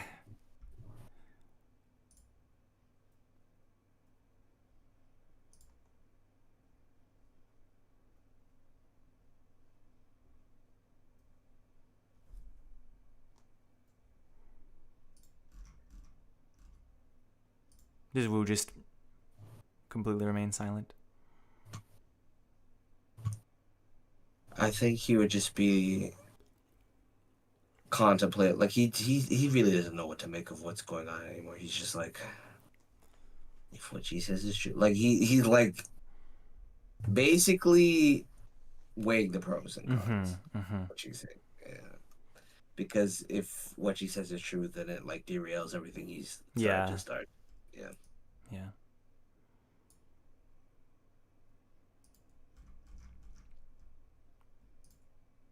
I don't think you were meant to experience all of this in one day. I can have some of my men take you back to camp, or you can sleep in one of our tents if you'd like. Well, we can get to work at what we're supposed to be doing here. And he like kind of smacks himself in the face. You mean like fighting the Emerald Dragon? It's exactly what I mean. Isn't that what I'm here for? You want me to just sit around and sleep, or you want to get to work? She like looks at you in a different way now, as if her judgment of you, still shaky. You're gonna work into the night for our battle tomorrow. Of course. That's why I'm here. Well, then you're gonna have to talk to Ryuji. Supreme Commander has all the maps. Yeah. He's interesting. I'll go find him myself. You don't have to worry about it. But Wu puts his hand on her shoulder. You're doing more than enough, you know.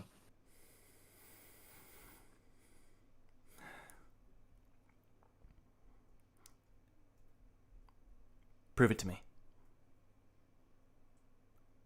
And then he walks away and just kind of like waves at her like backhandedly. I'll do that, just that. If I succeed, then you gotta believe it, right? She just like scoffs and shakes her head. I'll believe it when I see it. And Wu mutters under his breath, won't let anybody else down again.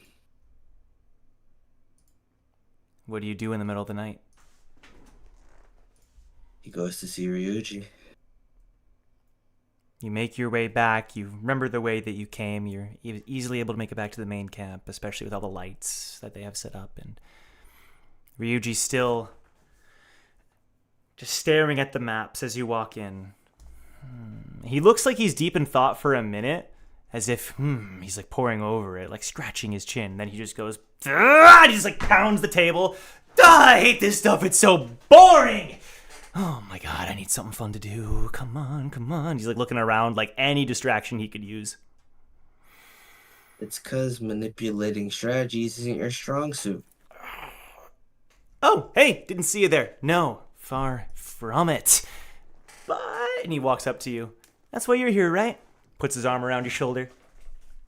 And Wu kind of just like slowly like peels his fingers off of his shoulder. It's also not my strong suit. So. Then maybe it's time to learn. He smirks.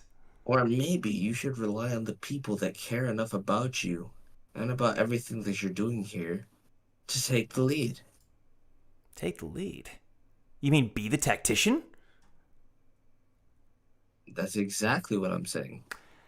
You have enough energy in you and enough power to change the course of the war, but you don't have to direct it.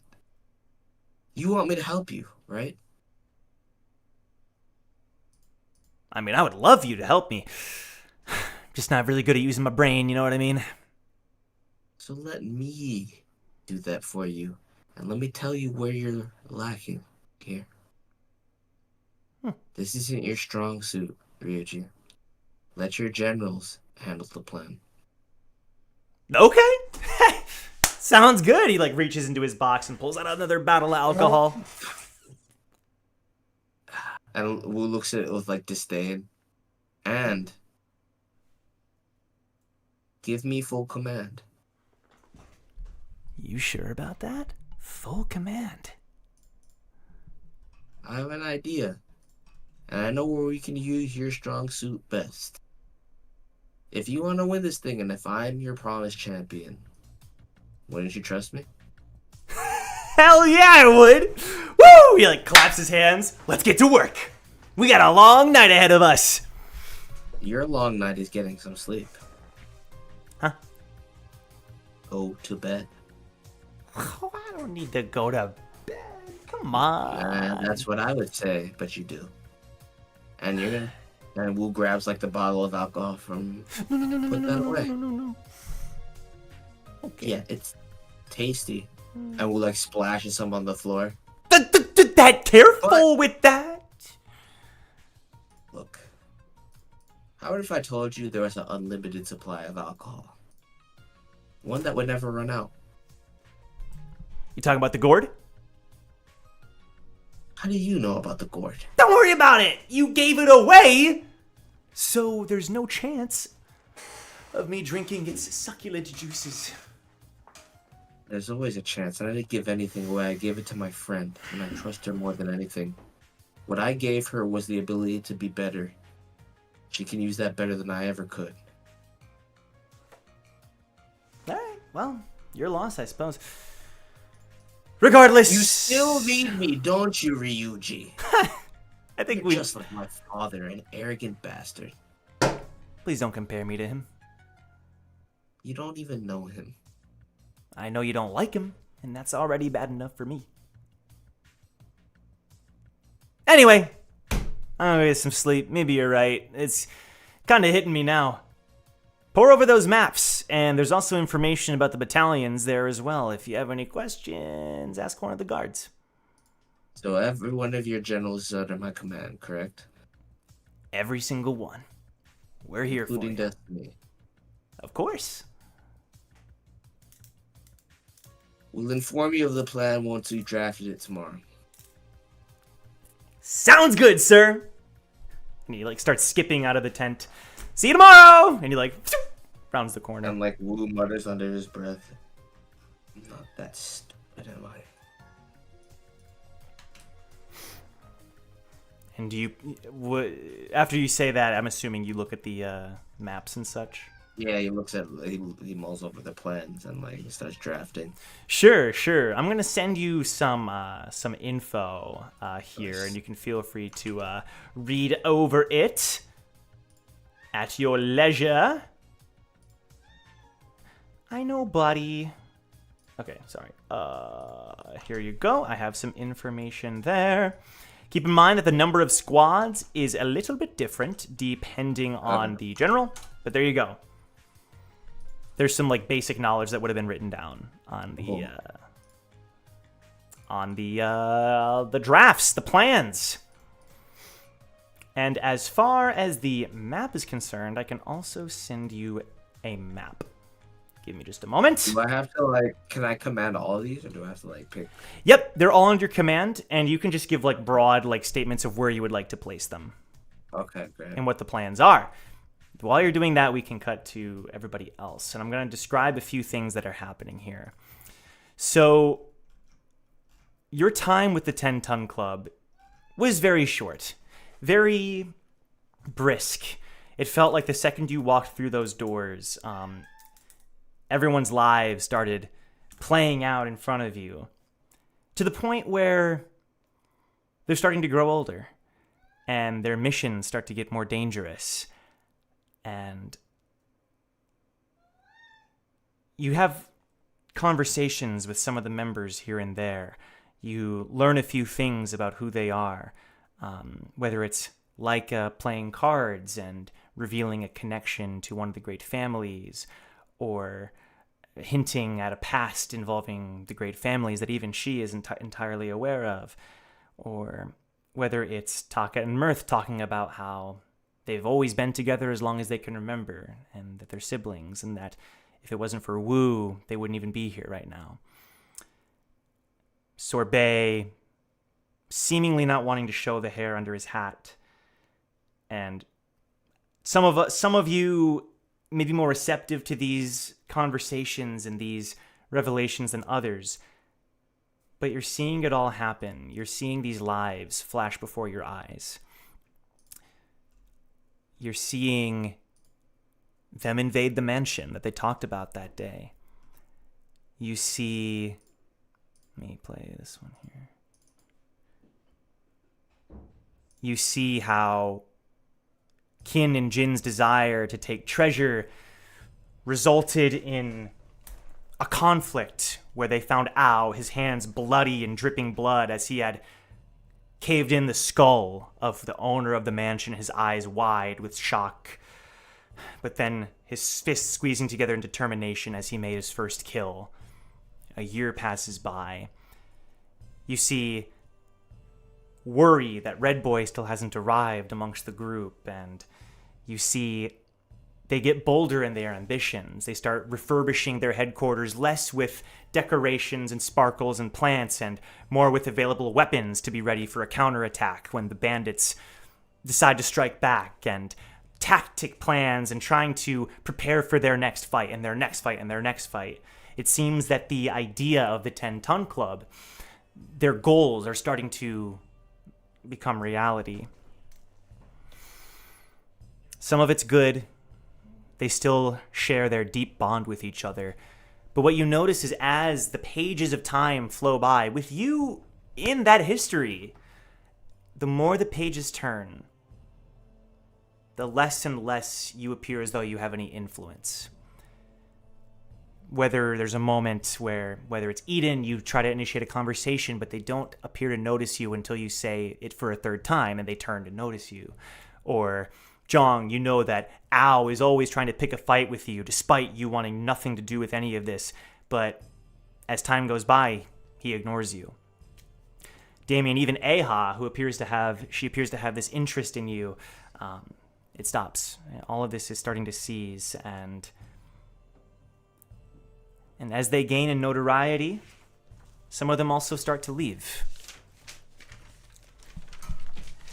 Nez is the first one to go as he enters the tower, followed by Kin and Jin. Before long, Laika, leaving behind her playing cards in the headquarters, she enters the tower. Kin and Jin, it's unknown if they entered the tower. They just suddenly stopped appearing at the meetings and were no longer there. Ao and Sorbet.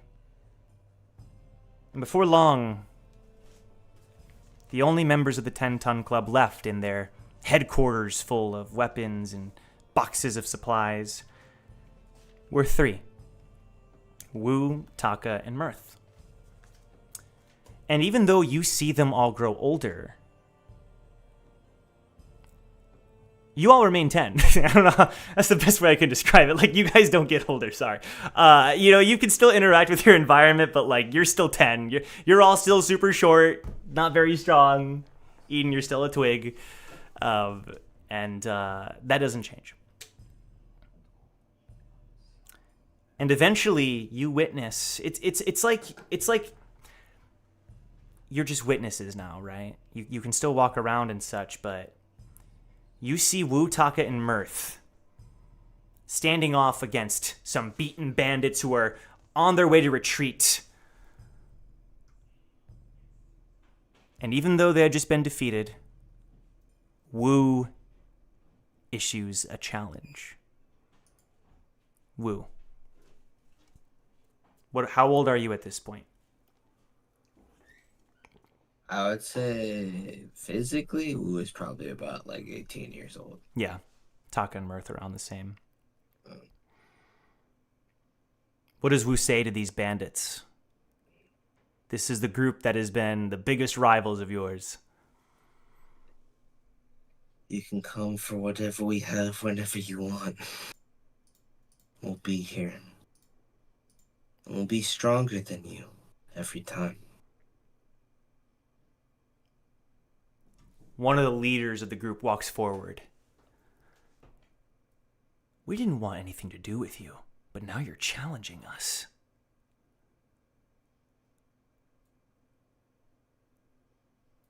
And you see Wu like grab his staff.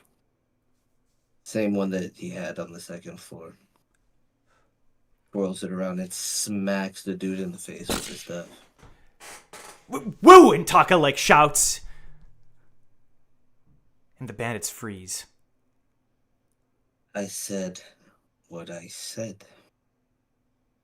If you don't understand, it'll become a lot more complicated for you. Leave us alone.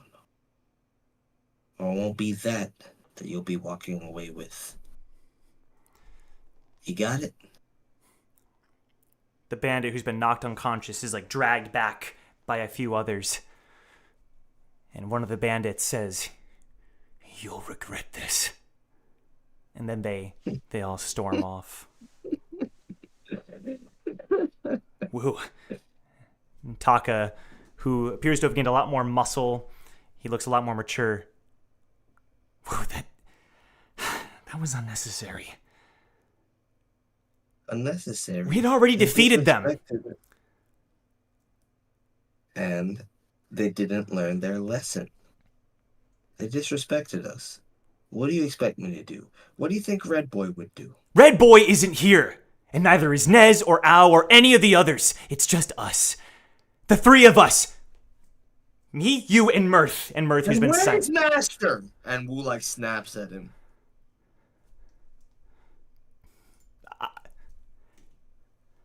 I don't know where Master Sushi is. But I do know that he's counting. Shut up and follow my lead.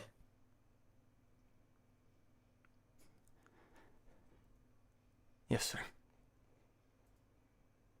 Yes, Wu. And I think Mirth would have been very disturbed by that. Sure, yeah, you can all see the shock and distraught on Mirth's face as she just watches these two. And there's a moment here where the pages of Wu's history kind of pause on that moment. The four of you are there, still 10.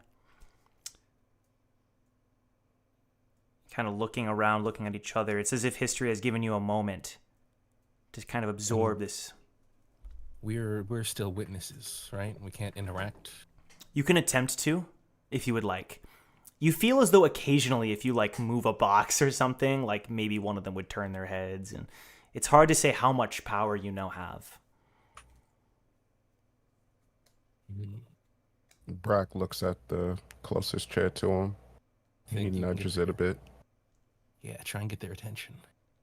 Yeah. No. I was just going to let them think they're being haunted.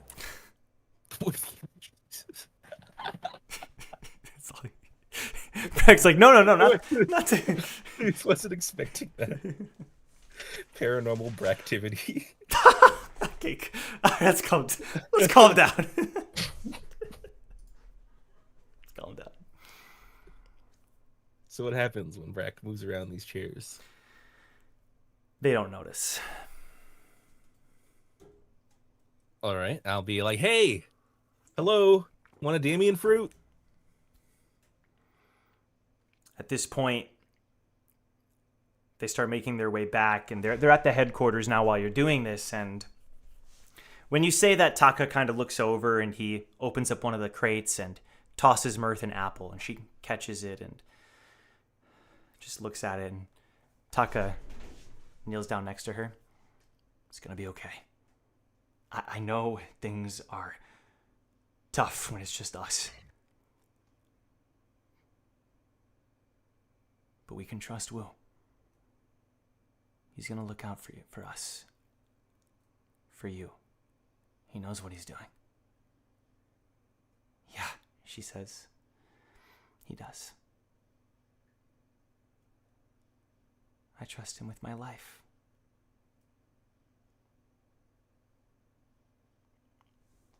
At this point, Joe, I'm waving my hand in front of their faces. Hello. Yeah, they're like seeing right through your hand. There's a moment where you do that where like a fly kind of buzzes by. It looks like he's hitting your hand, but he's like hitting the fly. Well, it looks like we're ghosts now. Well, what do we all think about what we just saw? He hasn't changed a bit. That is troubling. Here, I thought he would change. I think when those guys were telling them to stop, I think this group is the real bandits.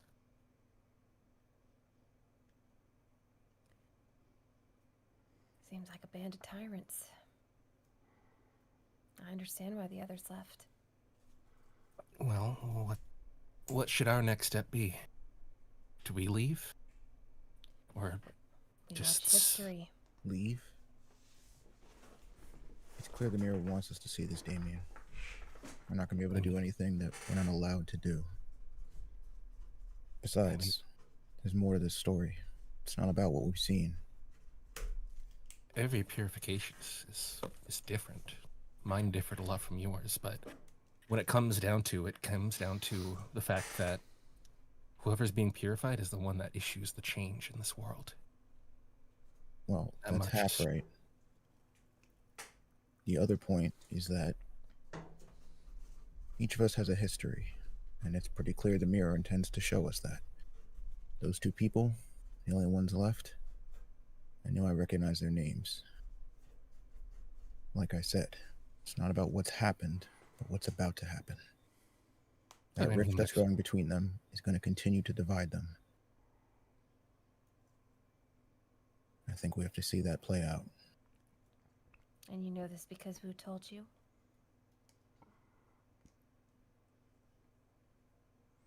He did. Right.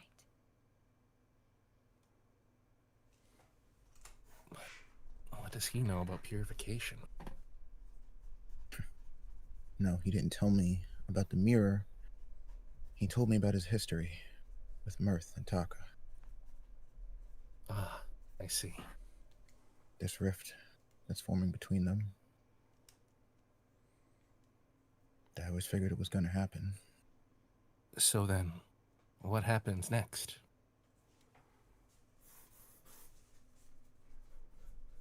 Nothing good.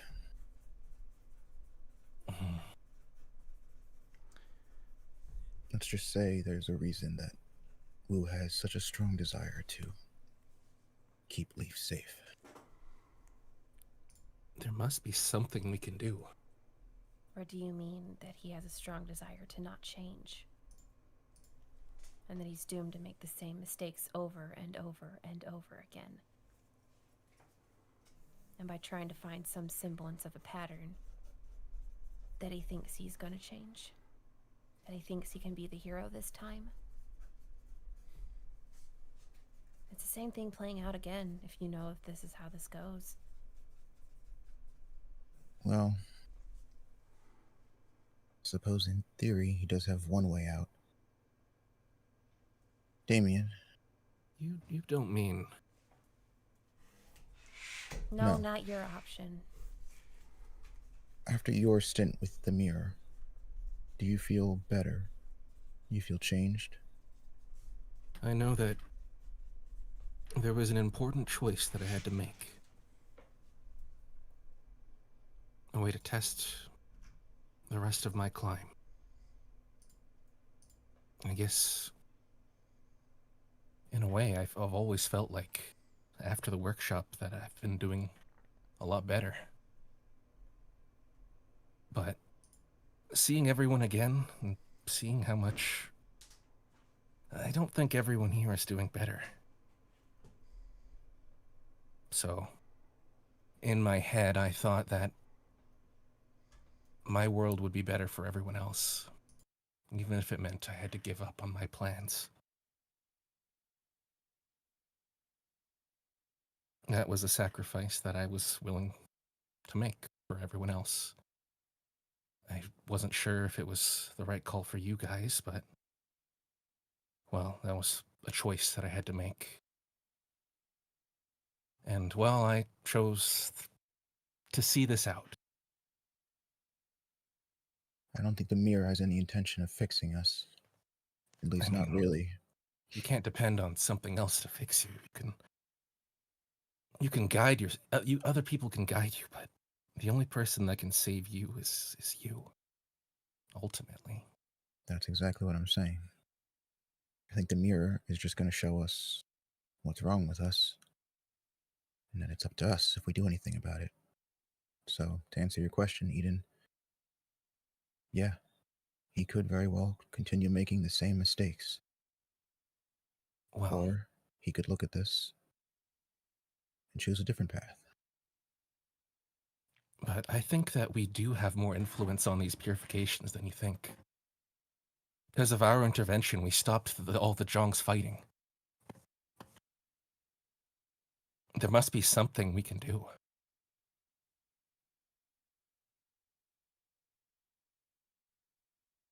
Some way we can put Wu on the right path in this Wu has purification. never listened to me ever. So if you two purified beings have any type of ideas, Might as well use them, because What if... frankly, I've given up. I mean, we should try to do something. What if we try and change what happens in this vision that we're seeing? What good is that gonna do? Well, it would probably change something. I don't know. I really don't know, but Could make it's it better than worse. just watching. It That's could. where I think you're wrong. It I could think make we have things to see worse. all of this. Exactly how it happened. But we know if you know how it ends, then You're starting to say these things, and you definitely get that sensation, Damien. As you say that, it like clicks in your brain, like, what is your reason for being here? And that's like what causes the time to sort of resume, and the pages start to turn once again.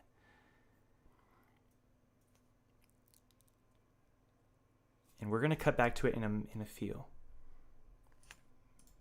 oh, As you it'll be very soon.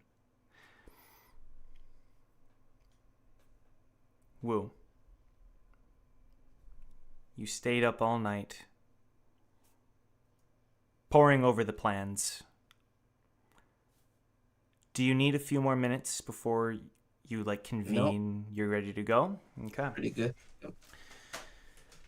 Before you realize it, the sun begins to rise, and those birds start chirping. I don't know why I said it like that. And the soldiers begin preparing for the upcoming battle. Good morning, you lovely, lovely soldiers. Good morning, sir!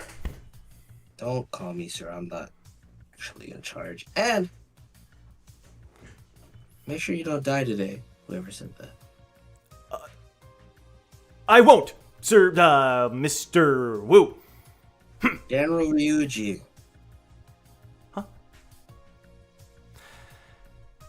Are you What do you- Are you calling for the generals? I called him out. Oh, You gave me the authority to speak here today, did you not? they weren't there yet. But now we yeah. can say now that the four generals start to convene. They walk into the room to listen to what you have to say. Destiny. How dare they not be there for my address, brother? Are you giving an address? You gotta be clear about that. Yeah, bro. You're talking to all the soldiers? Okay. Everyone. This is a speech. So you had that conversation with the soldier. Give a speech if you'd like to, with everybody present, including the generals. General Ryuji. Present! I have your full authority to make this battle plan, correct? All you soldiers, you hear that? The tactician Wu has my authority to command all of us. We follow his orders to achieve victory! Yeah! All of you soldiers, I want you to know that I'm no tactician. As a matter of fact, most people have lost their lives at my orders. I'm useless. However, I won't fail you today because you guys are useful. And if you do what you need to do, you'll be okay. Ryuji, you're still in charge. I like being in charge. Appreciate that. But you won't give any orders. Then what's the point of being in charge? I'm not putting that together. You're the figurehead. Ah, For us to lose, I have no real power. Right. Just all the handsome looks. just shut up and let me explain, Ryuji. They will come for you. I know you're prepared. But it's going to be more than that. Our real commander for this battle will be General Junior. There's like a silence. And then June. Huh? What? Me? Yes, you. You're in charge. Like me, June. You run this whole operation here. General Ryuji, is he? He just gives him a thumbs up and He nods. already gave me his permission. No. Okay. I know you're used to maybe running. It's not even that it's limited. It's just that it's focused. I need you to expand your scope. Everything that you command can't be bested. Believe in yourself, and I'll help you along the way. As for June's squad, you'll be partnering with Hina's squad. Really? You hear that, men? Is that beyond your purview? No. Just surprised we've never had the chance to work together. She looks at June, who appears to be a little scared in her presence. I'm excited! Work together as best you can. Regardless, what you need to do is pretty straightforward. And Hina can make up for any mishaps that come across you. You'll be fine, for kid. General Destiny, I'll be taking control of your squad myself.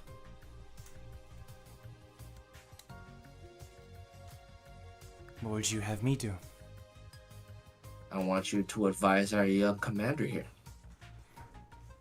She turns towards June. You can tell he's like hardly interacted with her. Excited to work together, he says the same thing. Whatever he says goes, Destiny. Trust his gut, but advise him as best you will. I trust you. I'd be happy to. Ryuji, Yes, sir, that's me. you're coming with me. I was hoping you'd say that. Let me guess, we're striking at the heart of the army when they least expect it. We soar across the field, slaying the dragon. No. No? That's the job of Hina's squad. We're gonna cause a commotion. Okay, what kind of commotion? The best kind. We're charging in head first. You say that, and then he just like, okay, you should have led with that. Does everybody understand now what we're doing here? Yes, sir. Yes. Yune, my life is in your hands. And you can tell he's thinking back to your conversation about responsibility and value. Okay.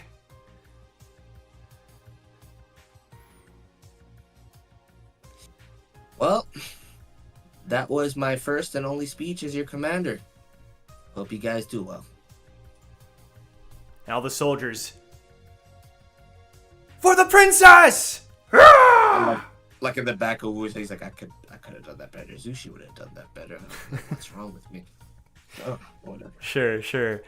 All the generals, following your orders, start organizing their troops. Destiny right by June every time he has a question. And in that moment, Ryuji puts his arm around you. Not bad, man, not bad.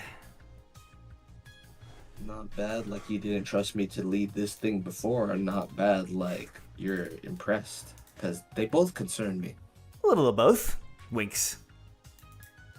Well, you're leading on this expedition. You fancy yourself a capable scout, no? Decent, you know. I mean, I'm pretty fast, so they never caught me. Run, Ryuji.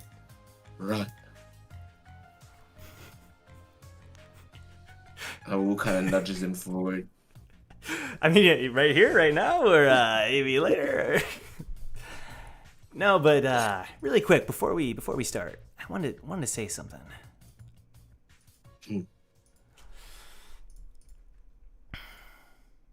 Feels like we should talk really quick. Are you strong enough to prepare for what you're gonna see? What is that supposed to mean? I thought we had an understanding here. What do I need to see?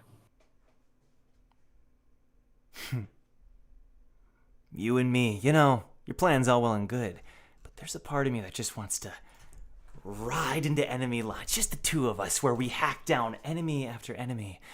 And then when we die, for centuries to come, they'll talk of our tales. I'm not trying to die for any reason, Ryuji. I thought you understood that. I'm willing to die, but I'm gonna get my score too. I do. And I respect that about you. So you should know. And Wu like peers deep into his eyes that I'm doing this for you guys. Because I don't operate like that anymore. This'll work. But I don't have time for this bullshit. I'm here for one reason and one reason only, and when that's done, I'm done. I'm tired. He like yells out like he's yelling to like Lucius' team. Like, I'm tired of saying the same thing. I'm done. I have one goal and one goal only, and if helping you guys here for whatever arbitrary reason helps me to get there, then that's what we're gonna do. And when that's done, you can tell me all you like in the underworld.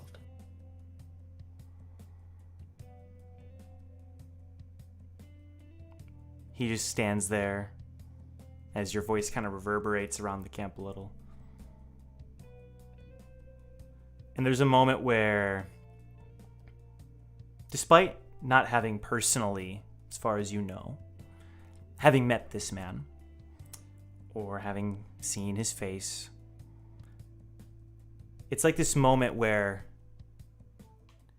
he like pulls you in for a hug, and it's like a moment that you can't, even if you wanted to, but I'm assuming it like just happens and it like shocks you, but at the same time it's like that person who's always been by your side. He's finally telling you like it's okay. As he pulls you in for a hug and holds you there. You're not sure how much time passes. But then when he does pull you away,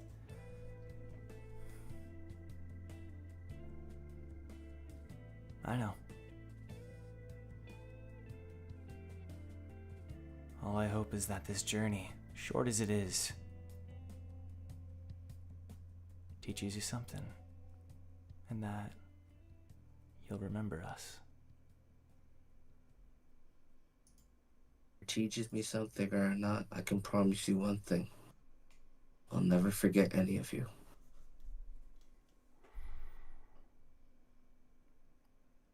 You're ready, huh? The question is June ready? It's about time that kid had some responsibility. He'll be fine. Now you're on board. I've always been on board. Come on. Don't give me that. Hey, Ryuji, you want to see something cool? Yeah, hell yeah. And Wu pulls out the staff that he's been lugging around this whole time. I haven't had a chance to use this thing properly as of yet. Like the staff that you acquired at camp? That I got from the workshop. Yeah. You don't have that. Workshop. You have no items on you. Oh, I have no items? Yes. So what do I have? Just my old, like what I had at the time. No items or weapons. So what am I supposed to fight with? You're the tactician, bro. You know, you're the tactician. You gotta trust in your troops. Looks, I'll make it work. I'll make you could use your hands. Yo, Ryuji. Yes, sir. You got like a stick or something? It's a good segue. The troops start mobilizing. He grants you the stick, the best looking representative of the staves you've been using during your climb. And looking on the map, you can see your troops begin to move and begin to mobilize. And the enemy troops start to gather as well. And what you notice is they're also wearing masks. They appear to be wearing different armors and weapons, different classes. They're all different classes. As they're walking up to do battle. Let me do this.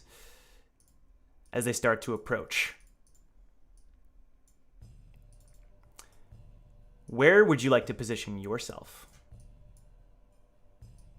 Let me see. Can I like move myself? I don't think I can. Are you on the map? If not, I'll plant you right now. Yeah, I don't think I'm on the map. Got you. There, I'll give you the power, the control over your token here. Controlled by... Okay. Can I move these other tokens? Can you give me? I'll just tell you. All right. Yeah. I'm gonna move. I'm gonna move here. Mm-hmm. All right. I'm gonna just like storm in. I want Ryuji with me. The two of you are gonna make up sort of the that initial. Yeah, the vanguard. The vanguard, for sure. And what you said he has. Yep, absolutely, for sure. I want June to like take over the tent that Ryuji was in. Whoa, bless you, Joe. Hi, sorry, I'll mute. Whoa, your mic like that was weird. I've never. You're good. I'm on my phone. My power went out. What? Oh Oh, shoot! no. You But good? I'm here. You okay? I'm good. It's very dark, but Oh, you no. know, Oh, shit. I think the vampires are gonna be out soon. Okay. Uh-oh. But other than that, I think I'm good. But I'm sorry to interrupt though. No, you're fine. No, You're no, good. you're You're good. good. Keep going. Hope you're good, man. Okay, perfect. But yeah, that's it. And then I want Destiny to be with June and Hina's squad to be like exactly where she is. Remaining in the trees, Yeah, undercover. exactly. Sure thing. Are all of June's troops remaining at the tent? Yes. Okay, got it. So, you see these troops rise forward to meet your advance, and as you make it to the bottom of this cliff, you look up, and somewhere around this point, you see a tall green spire, this tall tower reaching up into the heavens, and this thing starts to move, this twirling dragon, when in reality, it's really like a giant snake, like a giant cobra, with its scales shining, the sunlight reflecting off of it. It's absolutely massive. There it is, man. You confident about this strategy? Can you tell that I'm disturbed or like? Yeah, he looks at you. Okay. Yeah, I mean, just focus ahead. Just focus ahead. Yeah. We got this, bro. Hey, remember, I'm by your side. I know. Actually, it makes me feel really confident that you're here. Yeah? Let's go. The power of friendship, baby. We're not friends.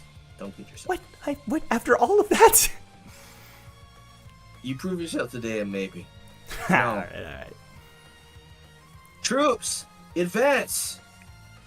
Okay, and the troops move forward.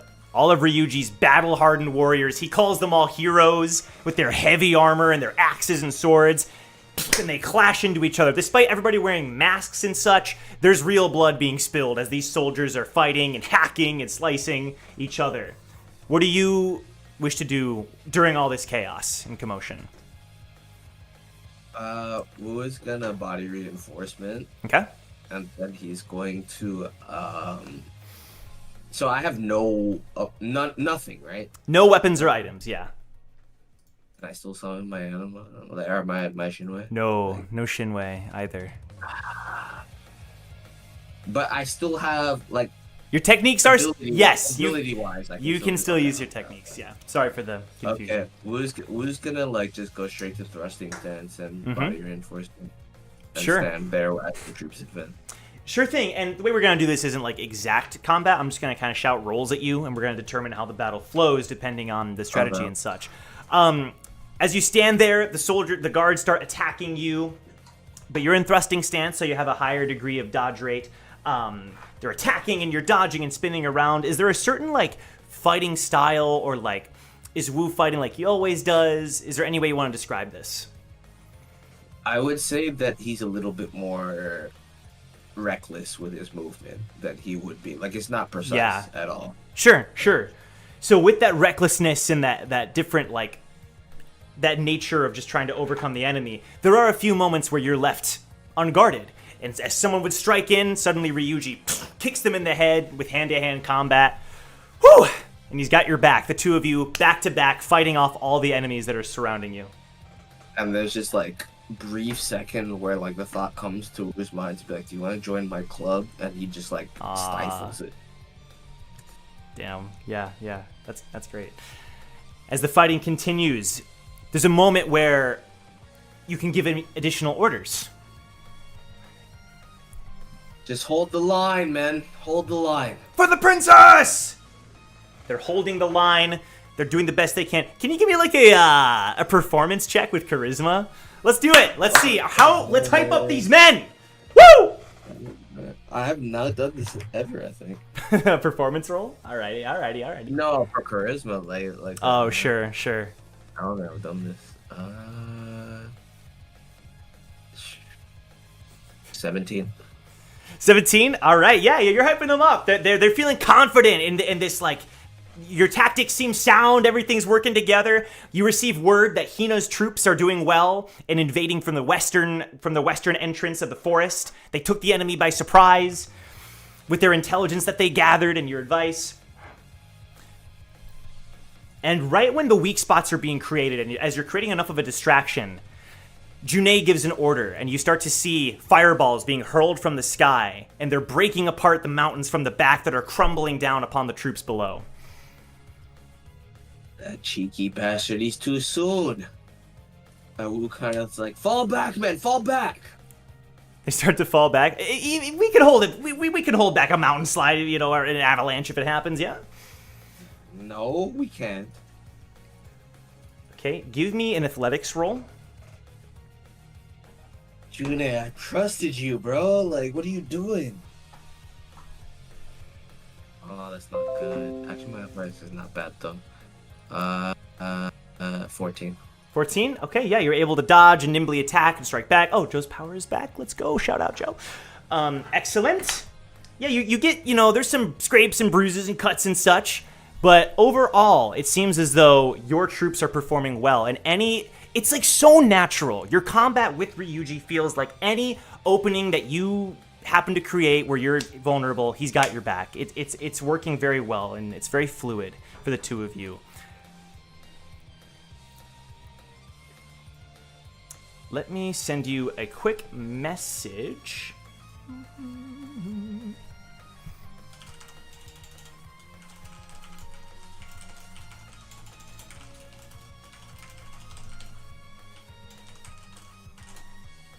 Hopefully, chat, you're doing well.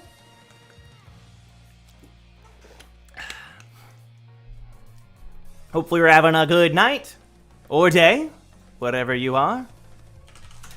Okie doke. Cool. Okay, what is your next order? I'm not the general. Well, you are for your troops. So you're able to push through this front line, right? And your troops, it's about 50% of them that seem to be active and currently with you after breaking through the front line.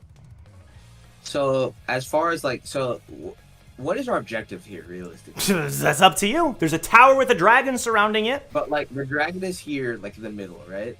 The dragon, yeah, it's kind of up here, I see, I'm trying to okay. Here's what I want to do. Now that we've broken through this front line, yeah, I want me and Ryuji to move to the right side, over here.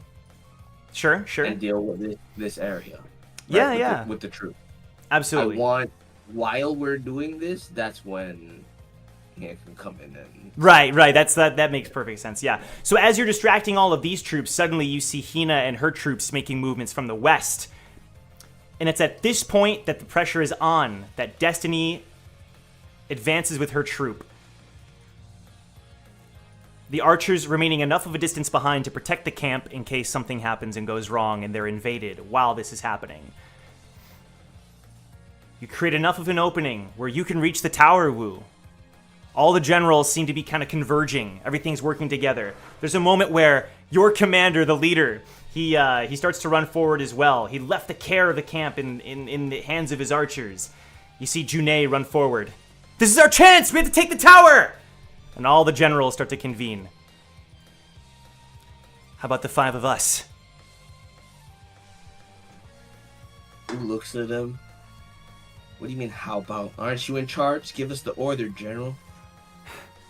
The 4 generals of the army, in addition to the tactician Wu. We make for the tower! Aye. and you start to enter the tower.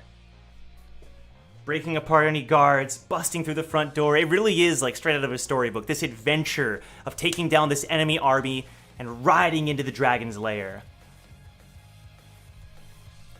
And as you ascend the tower to reach the heart of the dragon, to reach its head and do battle, your heart like pounds. And your head kind of shakes. Everything kind of reverberates for a moment. Can't be. And you can hear the hissing of the dragon, the hissing of the snake reverberating through your mind. Woo? Can't. The four of them are calling your name. He can't be here. There's no way. It doesn't make any sense. And through a window, the snake's head stares at you. It's no longer an emerald snake, emerald cobra. It's the ancient odd-eyed cobra, glaring at you. Yo, where are you, you bastard? I need you, but still left him. And Wu's like clutching his head and like shivering. You see him start to break into a cold sweat. Wu, hey, we need you. Who says that? Ryuji. Okay.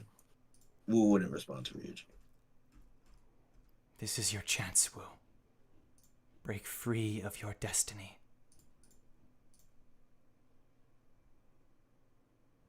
Is it breaking free when all you want is revenge?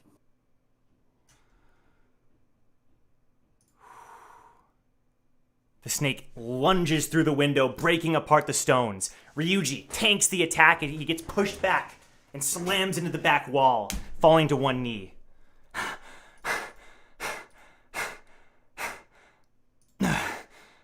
And at that moment, an arrow from oh my god, sorry. There's so much happening. An arrow from June strikes the cobra right in the eye, and it hisses and then lunges at him. The four generals trying to hold the snake as best as they can. June! And Wu like lunges over him. Roll attack. Make an attack roll for me.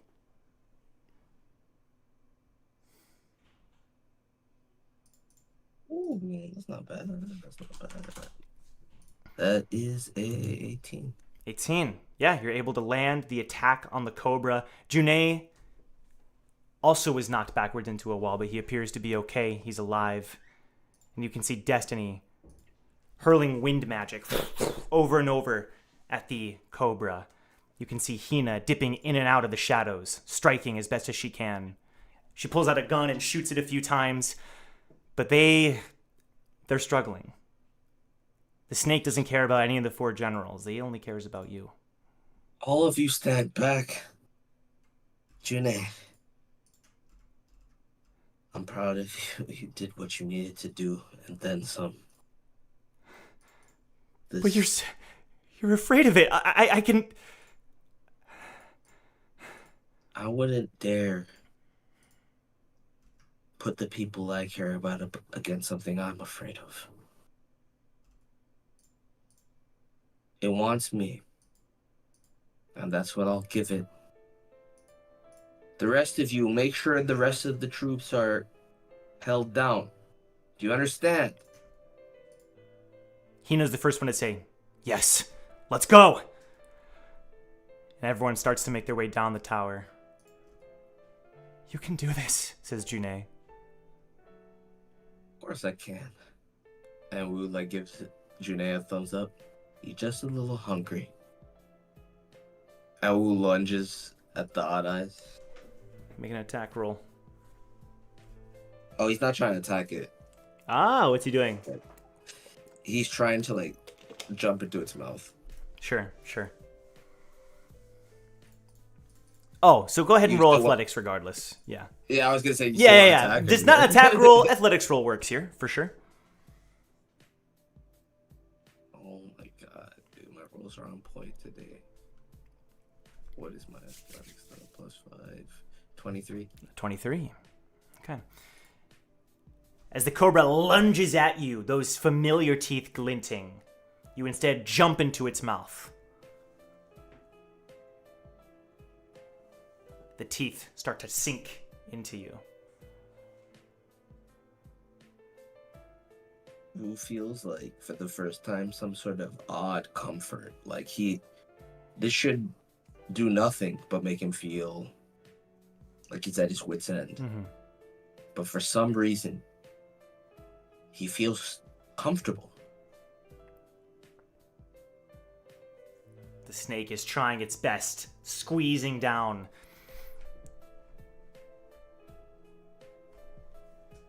How many times have I been here before?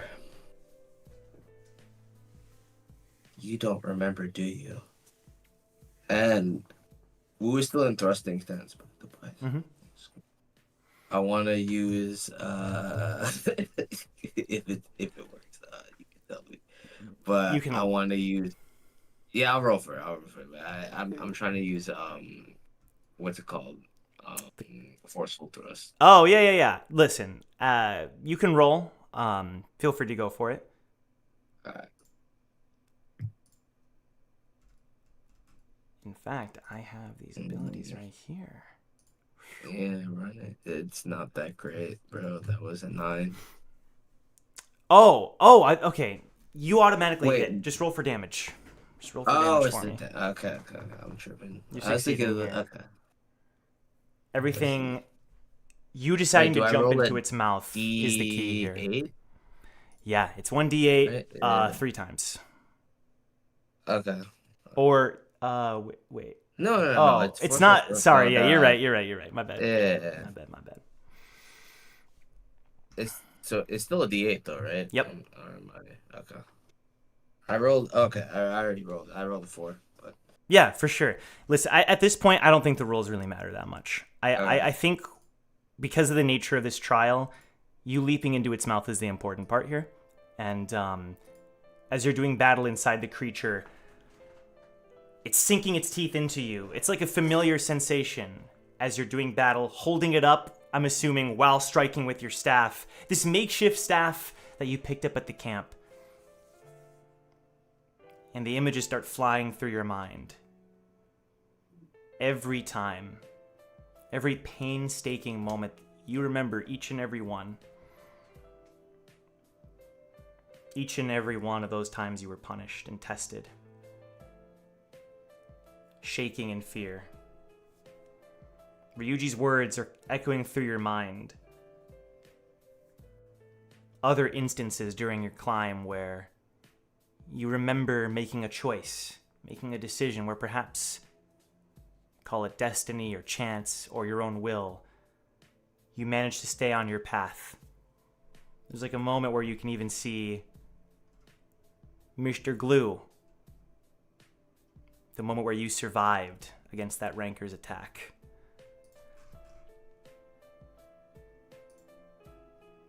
And the snake's fury, as its jaws are closing in on you, is not enough. What do you say? What do you do? I'm not afraid of you anymore. I never was. I did the same thing that all of you did to me. Friends now and they care about me and I trust them. It's not the same as it was before and that makes me feel really sorry to say that. I don't think I can be forgiven. But I'm gonna try my hardest to do so. And it starts with not being afraid of you.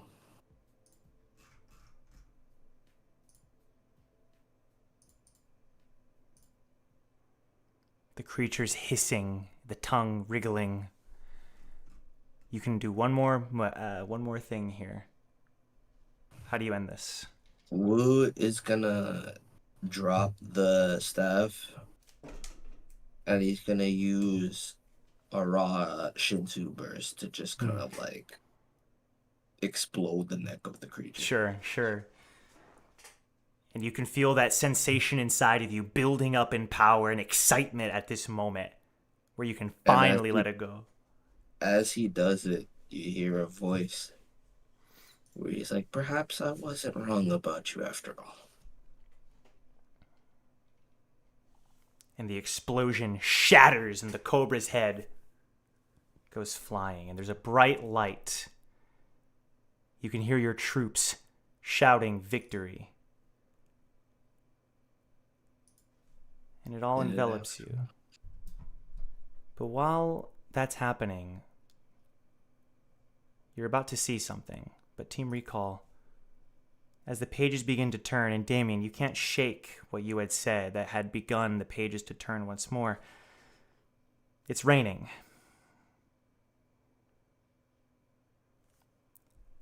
Thunder outside the headquarters of the 10-ton club. The wind is howling.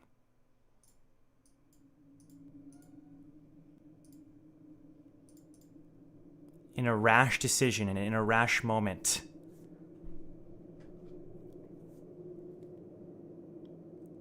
Taka is standing there with Wu and Mirth, the four of you in the room.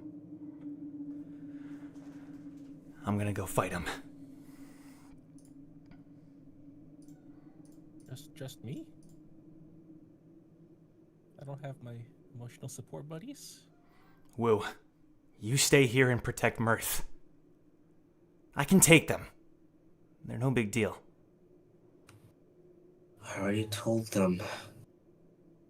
They're not a threat anymore, Taka. And Wu looks very exhausted, like he just doesn't know what's happened. Like he's very distraught. Yeah. Even responding to him. They're no longer a threat. Just stay here and we'll be okay. No. If you really want this, I promise. Look, you're my best friend. You're my brother. It doesn't. You don't have to prove yourself. I trust you. This isn't to prove myself. I just want you to keep my sister safe. I trust you, okay? I can take care of these chumps and be back in 20 minutes. You'll be over and done with. You want me to keep your sister safe? And Wu looks over at Mirth. You don't think she can keep herself safe? Taka, it's gonna be okay. You're stronger than me, Wu. You always have been. And he looks you dead in the eyes. Let me handle this. And then he says softly, she trusts you.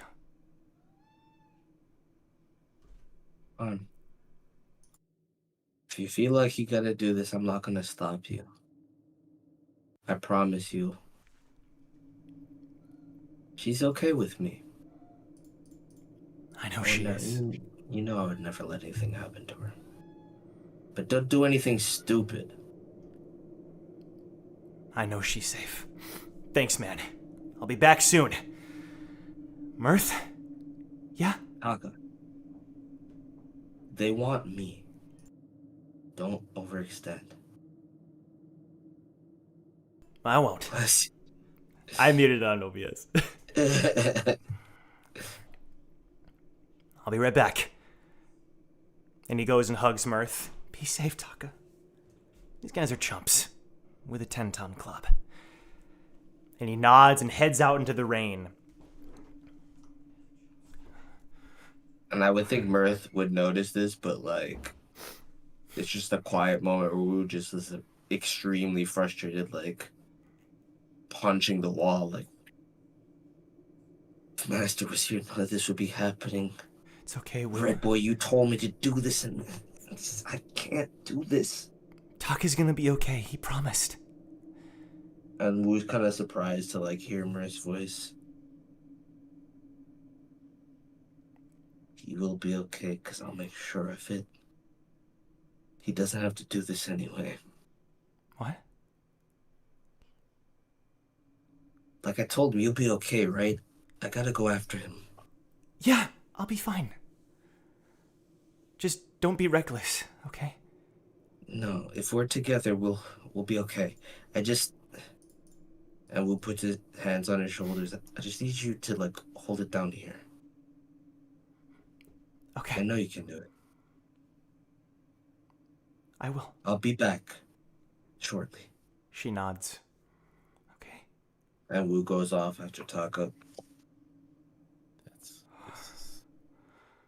This is bad. This is so bad, you guys. Guys, it's really just me? Damon, you're looking around as the other three are just there next to you. It is just you, frog. Oh, crap. Oh, I wish I knew the rest of the story. Okay. All right. Okay. What are the outcomes? All right. Mirth is just holding her hands together, wringing her hands. Okay, and can Mirth see me? Mirth, hello? She turns towards you. You see me? Don't worry, it'll be okay. That's... Come on. I trust him. My brother's gonna be okay. And she smiles, knowing that he's gonna be safe with Wu. Surely. But what about you, though? Like, you're on your own. She kneels down to your height level and, like, ruffles your hair. I'll protect you, too.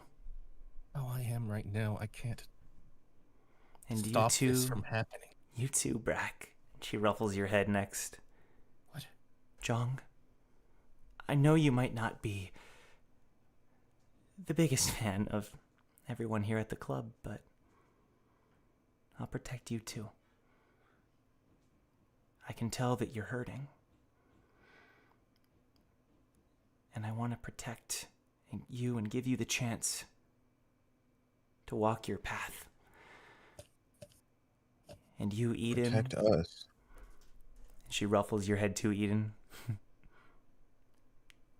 I'll protect all of you. Does Eden respond in any way? I saw you. Oh. Are you back in? Yeah. Oh, okay. Sorry. I thought somebody else was still going to going. talk, so I muted real quick.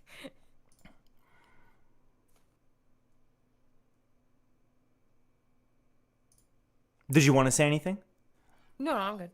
Gosh, this is just a vision, but I can't let this happen. We gotta go get Wu. And as you say that, the door to the 10-ton club, it bursts open, the door flying off its hinges, hitting the ground. Mirth pulls back. She pulls out her knives. Brack, Eden, Damien, Jong, I need you to hide, okay? Footsteps begin to enter the building. We can buy you time if you run. No. We're invisible. Don't know if they'd be able to see us. You need They might to just go. ignore us. And these figures begin to walk into the room. Weapons glint. It's at least a dozen men. Far more than it should be. What? And her eyes go wide. How? You need to run. You're not... You insulted our brother band. What did you think we'd just do? Sit by and watch that happen? Can I take one of Mirth's knife and Yeah. stab the dude in the leg? Yeah, go for it. All right, I'm doing that. You grab her knife. Damien! And you run towards the first man. Stab him. Okay. Right in the leg. Give me that attack Whatever roll with disadvantage.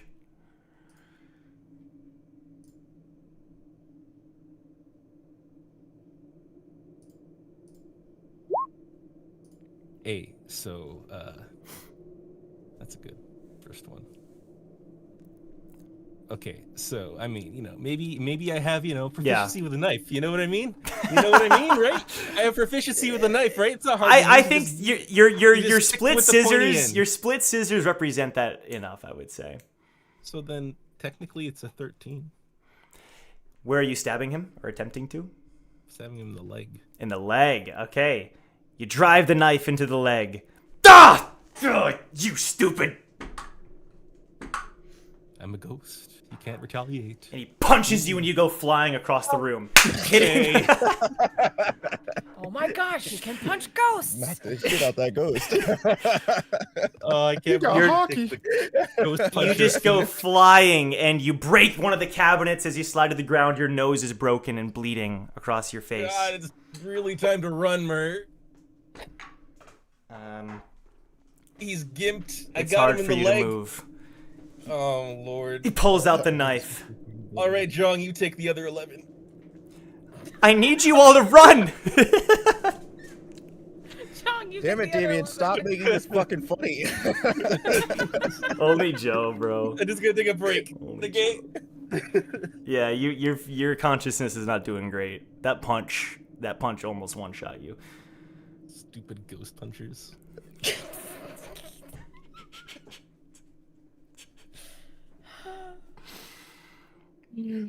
Ghost hunters. And it's like at that moment the man finally sees the other 3 kids standing there. Ah, I see. Friends of hers? Run along now. None of your business, kids. Jong is going to walk over to where Damien is and pick him up. Throw me, John. I can take another one down. And then he's gonna just turn to Mirth. I'm sorry. Then he's gonna leave. Eden and Brack, what about you?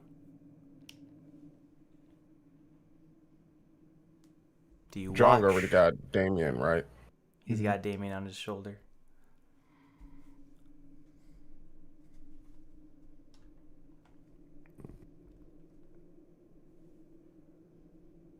Above the table, the people that came in, are they Lopobius? They don't seem to be. Okay.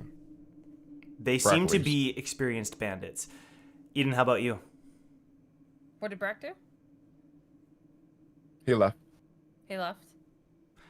I will say something about that, but first, Eden, what do you do? Eden's gonna quickly turn to Mirth and say, "This is your last chance to run. Run." I can't. Yes, you can. And she's gonna shove Mirth to the back part of the hideout where I'm assuming there's like a back door exit or whatever. Go ahead and make an athletics check at disadvantage.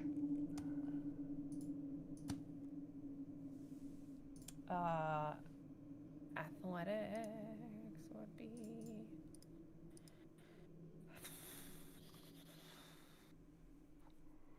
So I rolled a 16 and an 11, so 16 with the modifier. So -3 would be 13. There's no mod. So, what was your roll? 11. So with be a +5 modifier. But the +5 doesn't count. Like all the pluses, Gotcha. yeah. So it's just an 8. So Then. yeah. Yeah. So you shove her and she like stumbles for a minute, and one of the bandits kind of rushes forward, and Mirth then pushes you behind her. And at that moment, there's nothing you can do as she shoves you behind her. And the 4 of you, Brack, you included, the second you try to move, you run into an invisible wall that starts to form around you, as if locking you in this cage, as you can do nothing but watch as what's going to happen. Jong, as you try to move, you're locked in place. The wall separating between the 2 of you. But Jong, after you get over that initial frustration, when you look at Mirth in that moment, considering everything in your life that's been happening, you see the look in her eyes. Despite her holding her one knife now, her one single solitary weapon, it's a look of fear on her face, despite everything. And you see Luca in her face in that moment, the fear in his eyes. Jong just sort of drops Damien down to the floor. His body's kind of shaking, visibly a little, kind of lost. Might not be real, John, but we can change it. Regardless of what you're doing, if you're just watching or trying to break through the barrier, I'm assuming most of you, perhaps having given up in that moment, except for Damien, I'm trying to living bomb. Trying to living bomb. Does 10-year-old Damien know how to living bomb? No, he doesn't. Okay. But Wu, when your vision clears, you're standing on glass. Clouds all around you, and when I sent you something too. Well,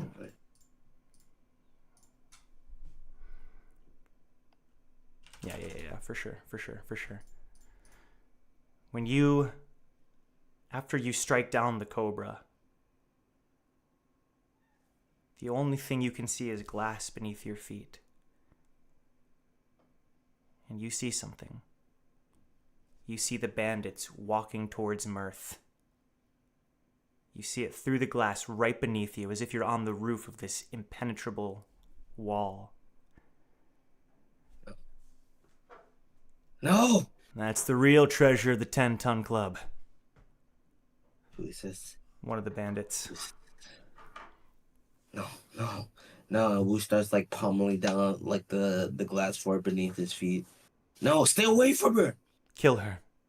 Or leave her as mangled as you want. And the bandits start glinting their weapons. And this fear overcomes you. And they're preparing to attack her. And that's where we're going to end today's episode. Dang, you got double cliffhanger. How does it feel? That's a good way to end it. Thanks, Joe. Joe, I knew you. Thank you, Joe. Thank you.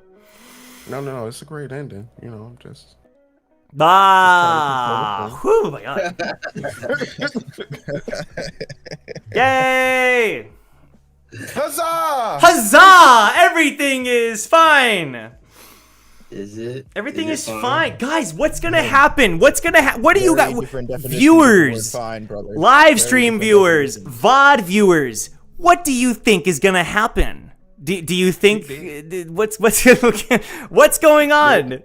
Well, what do you mean? There's no happy ending here. Like, we all know how it ends. You can find out next Friday. We'll be back with Towers and Gods episode 78. Don't forget to leave a like before you go. Only if you are enjoying the series, though. Don't do it if you're not liking it. Like, that's freaking weird. All right. Only like if you're enjoying. And everybody all these cast members who are so amazing and willing to go along with all these crazy things we're throwing at them, go support them. Their links are down below. I appreciate them all for being here every Friday. It's insane. Anything the cast next week to watch three men cry on screen. I'm salty, bro. While the DM laughs maniacally. Otherwise known as Towers and Gods. Yay. You even do the last thing that I wanted you to do, bro. Like, listen. Next Friday, it's gonna be a good episode. I've got. No, you always say that, but not in like not. It's always it's gonna be good. You'll see. Like, it's good, but it also hurts my soul. You know what I mean? Like, it's gonna be good. You know what they say? Well, where there's a horse, there's a river. Oh, is that a saying? Nope. Okay. I was like, huh? I like that one. I like that. It's pretty good. It's not bad. Oh my God. How does it make sense? Tears of the Kingdom, bro. Just cut the commercial, Joe. Cut the commercial. Okay. That's it. Thanks for watching, everybody. Join the Discord. Let's talk, and we'll see you next Friday. Bye-bye. Farewell. See you later.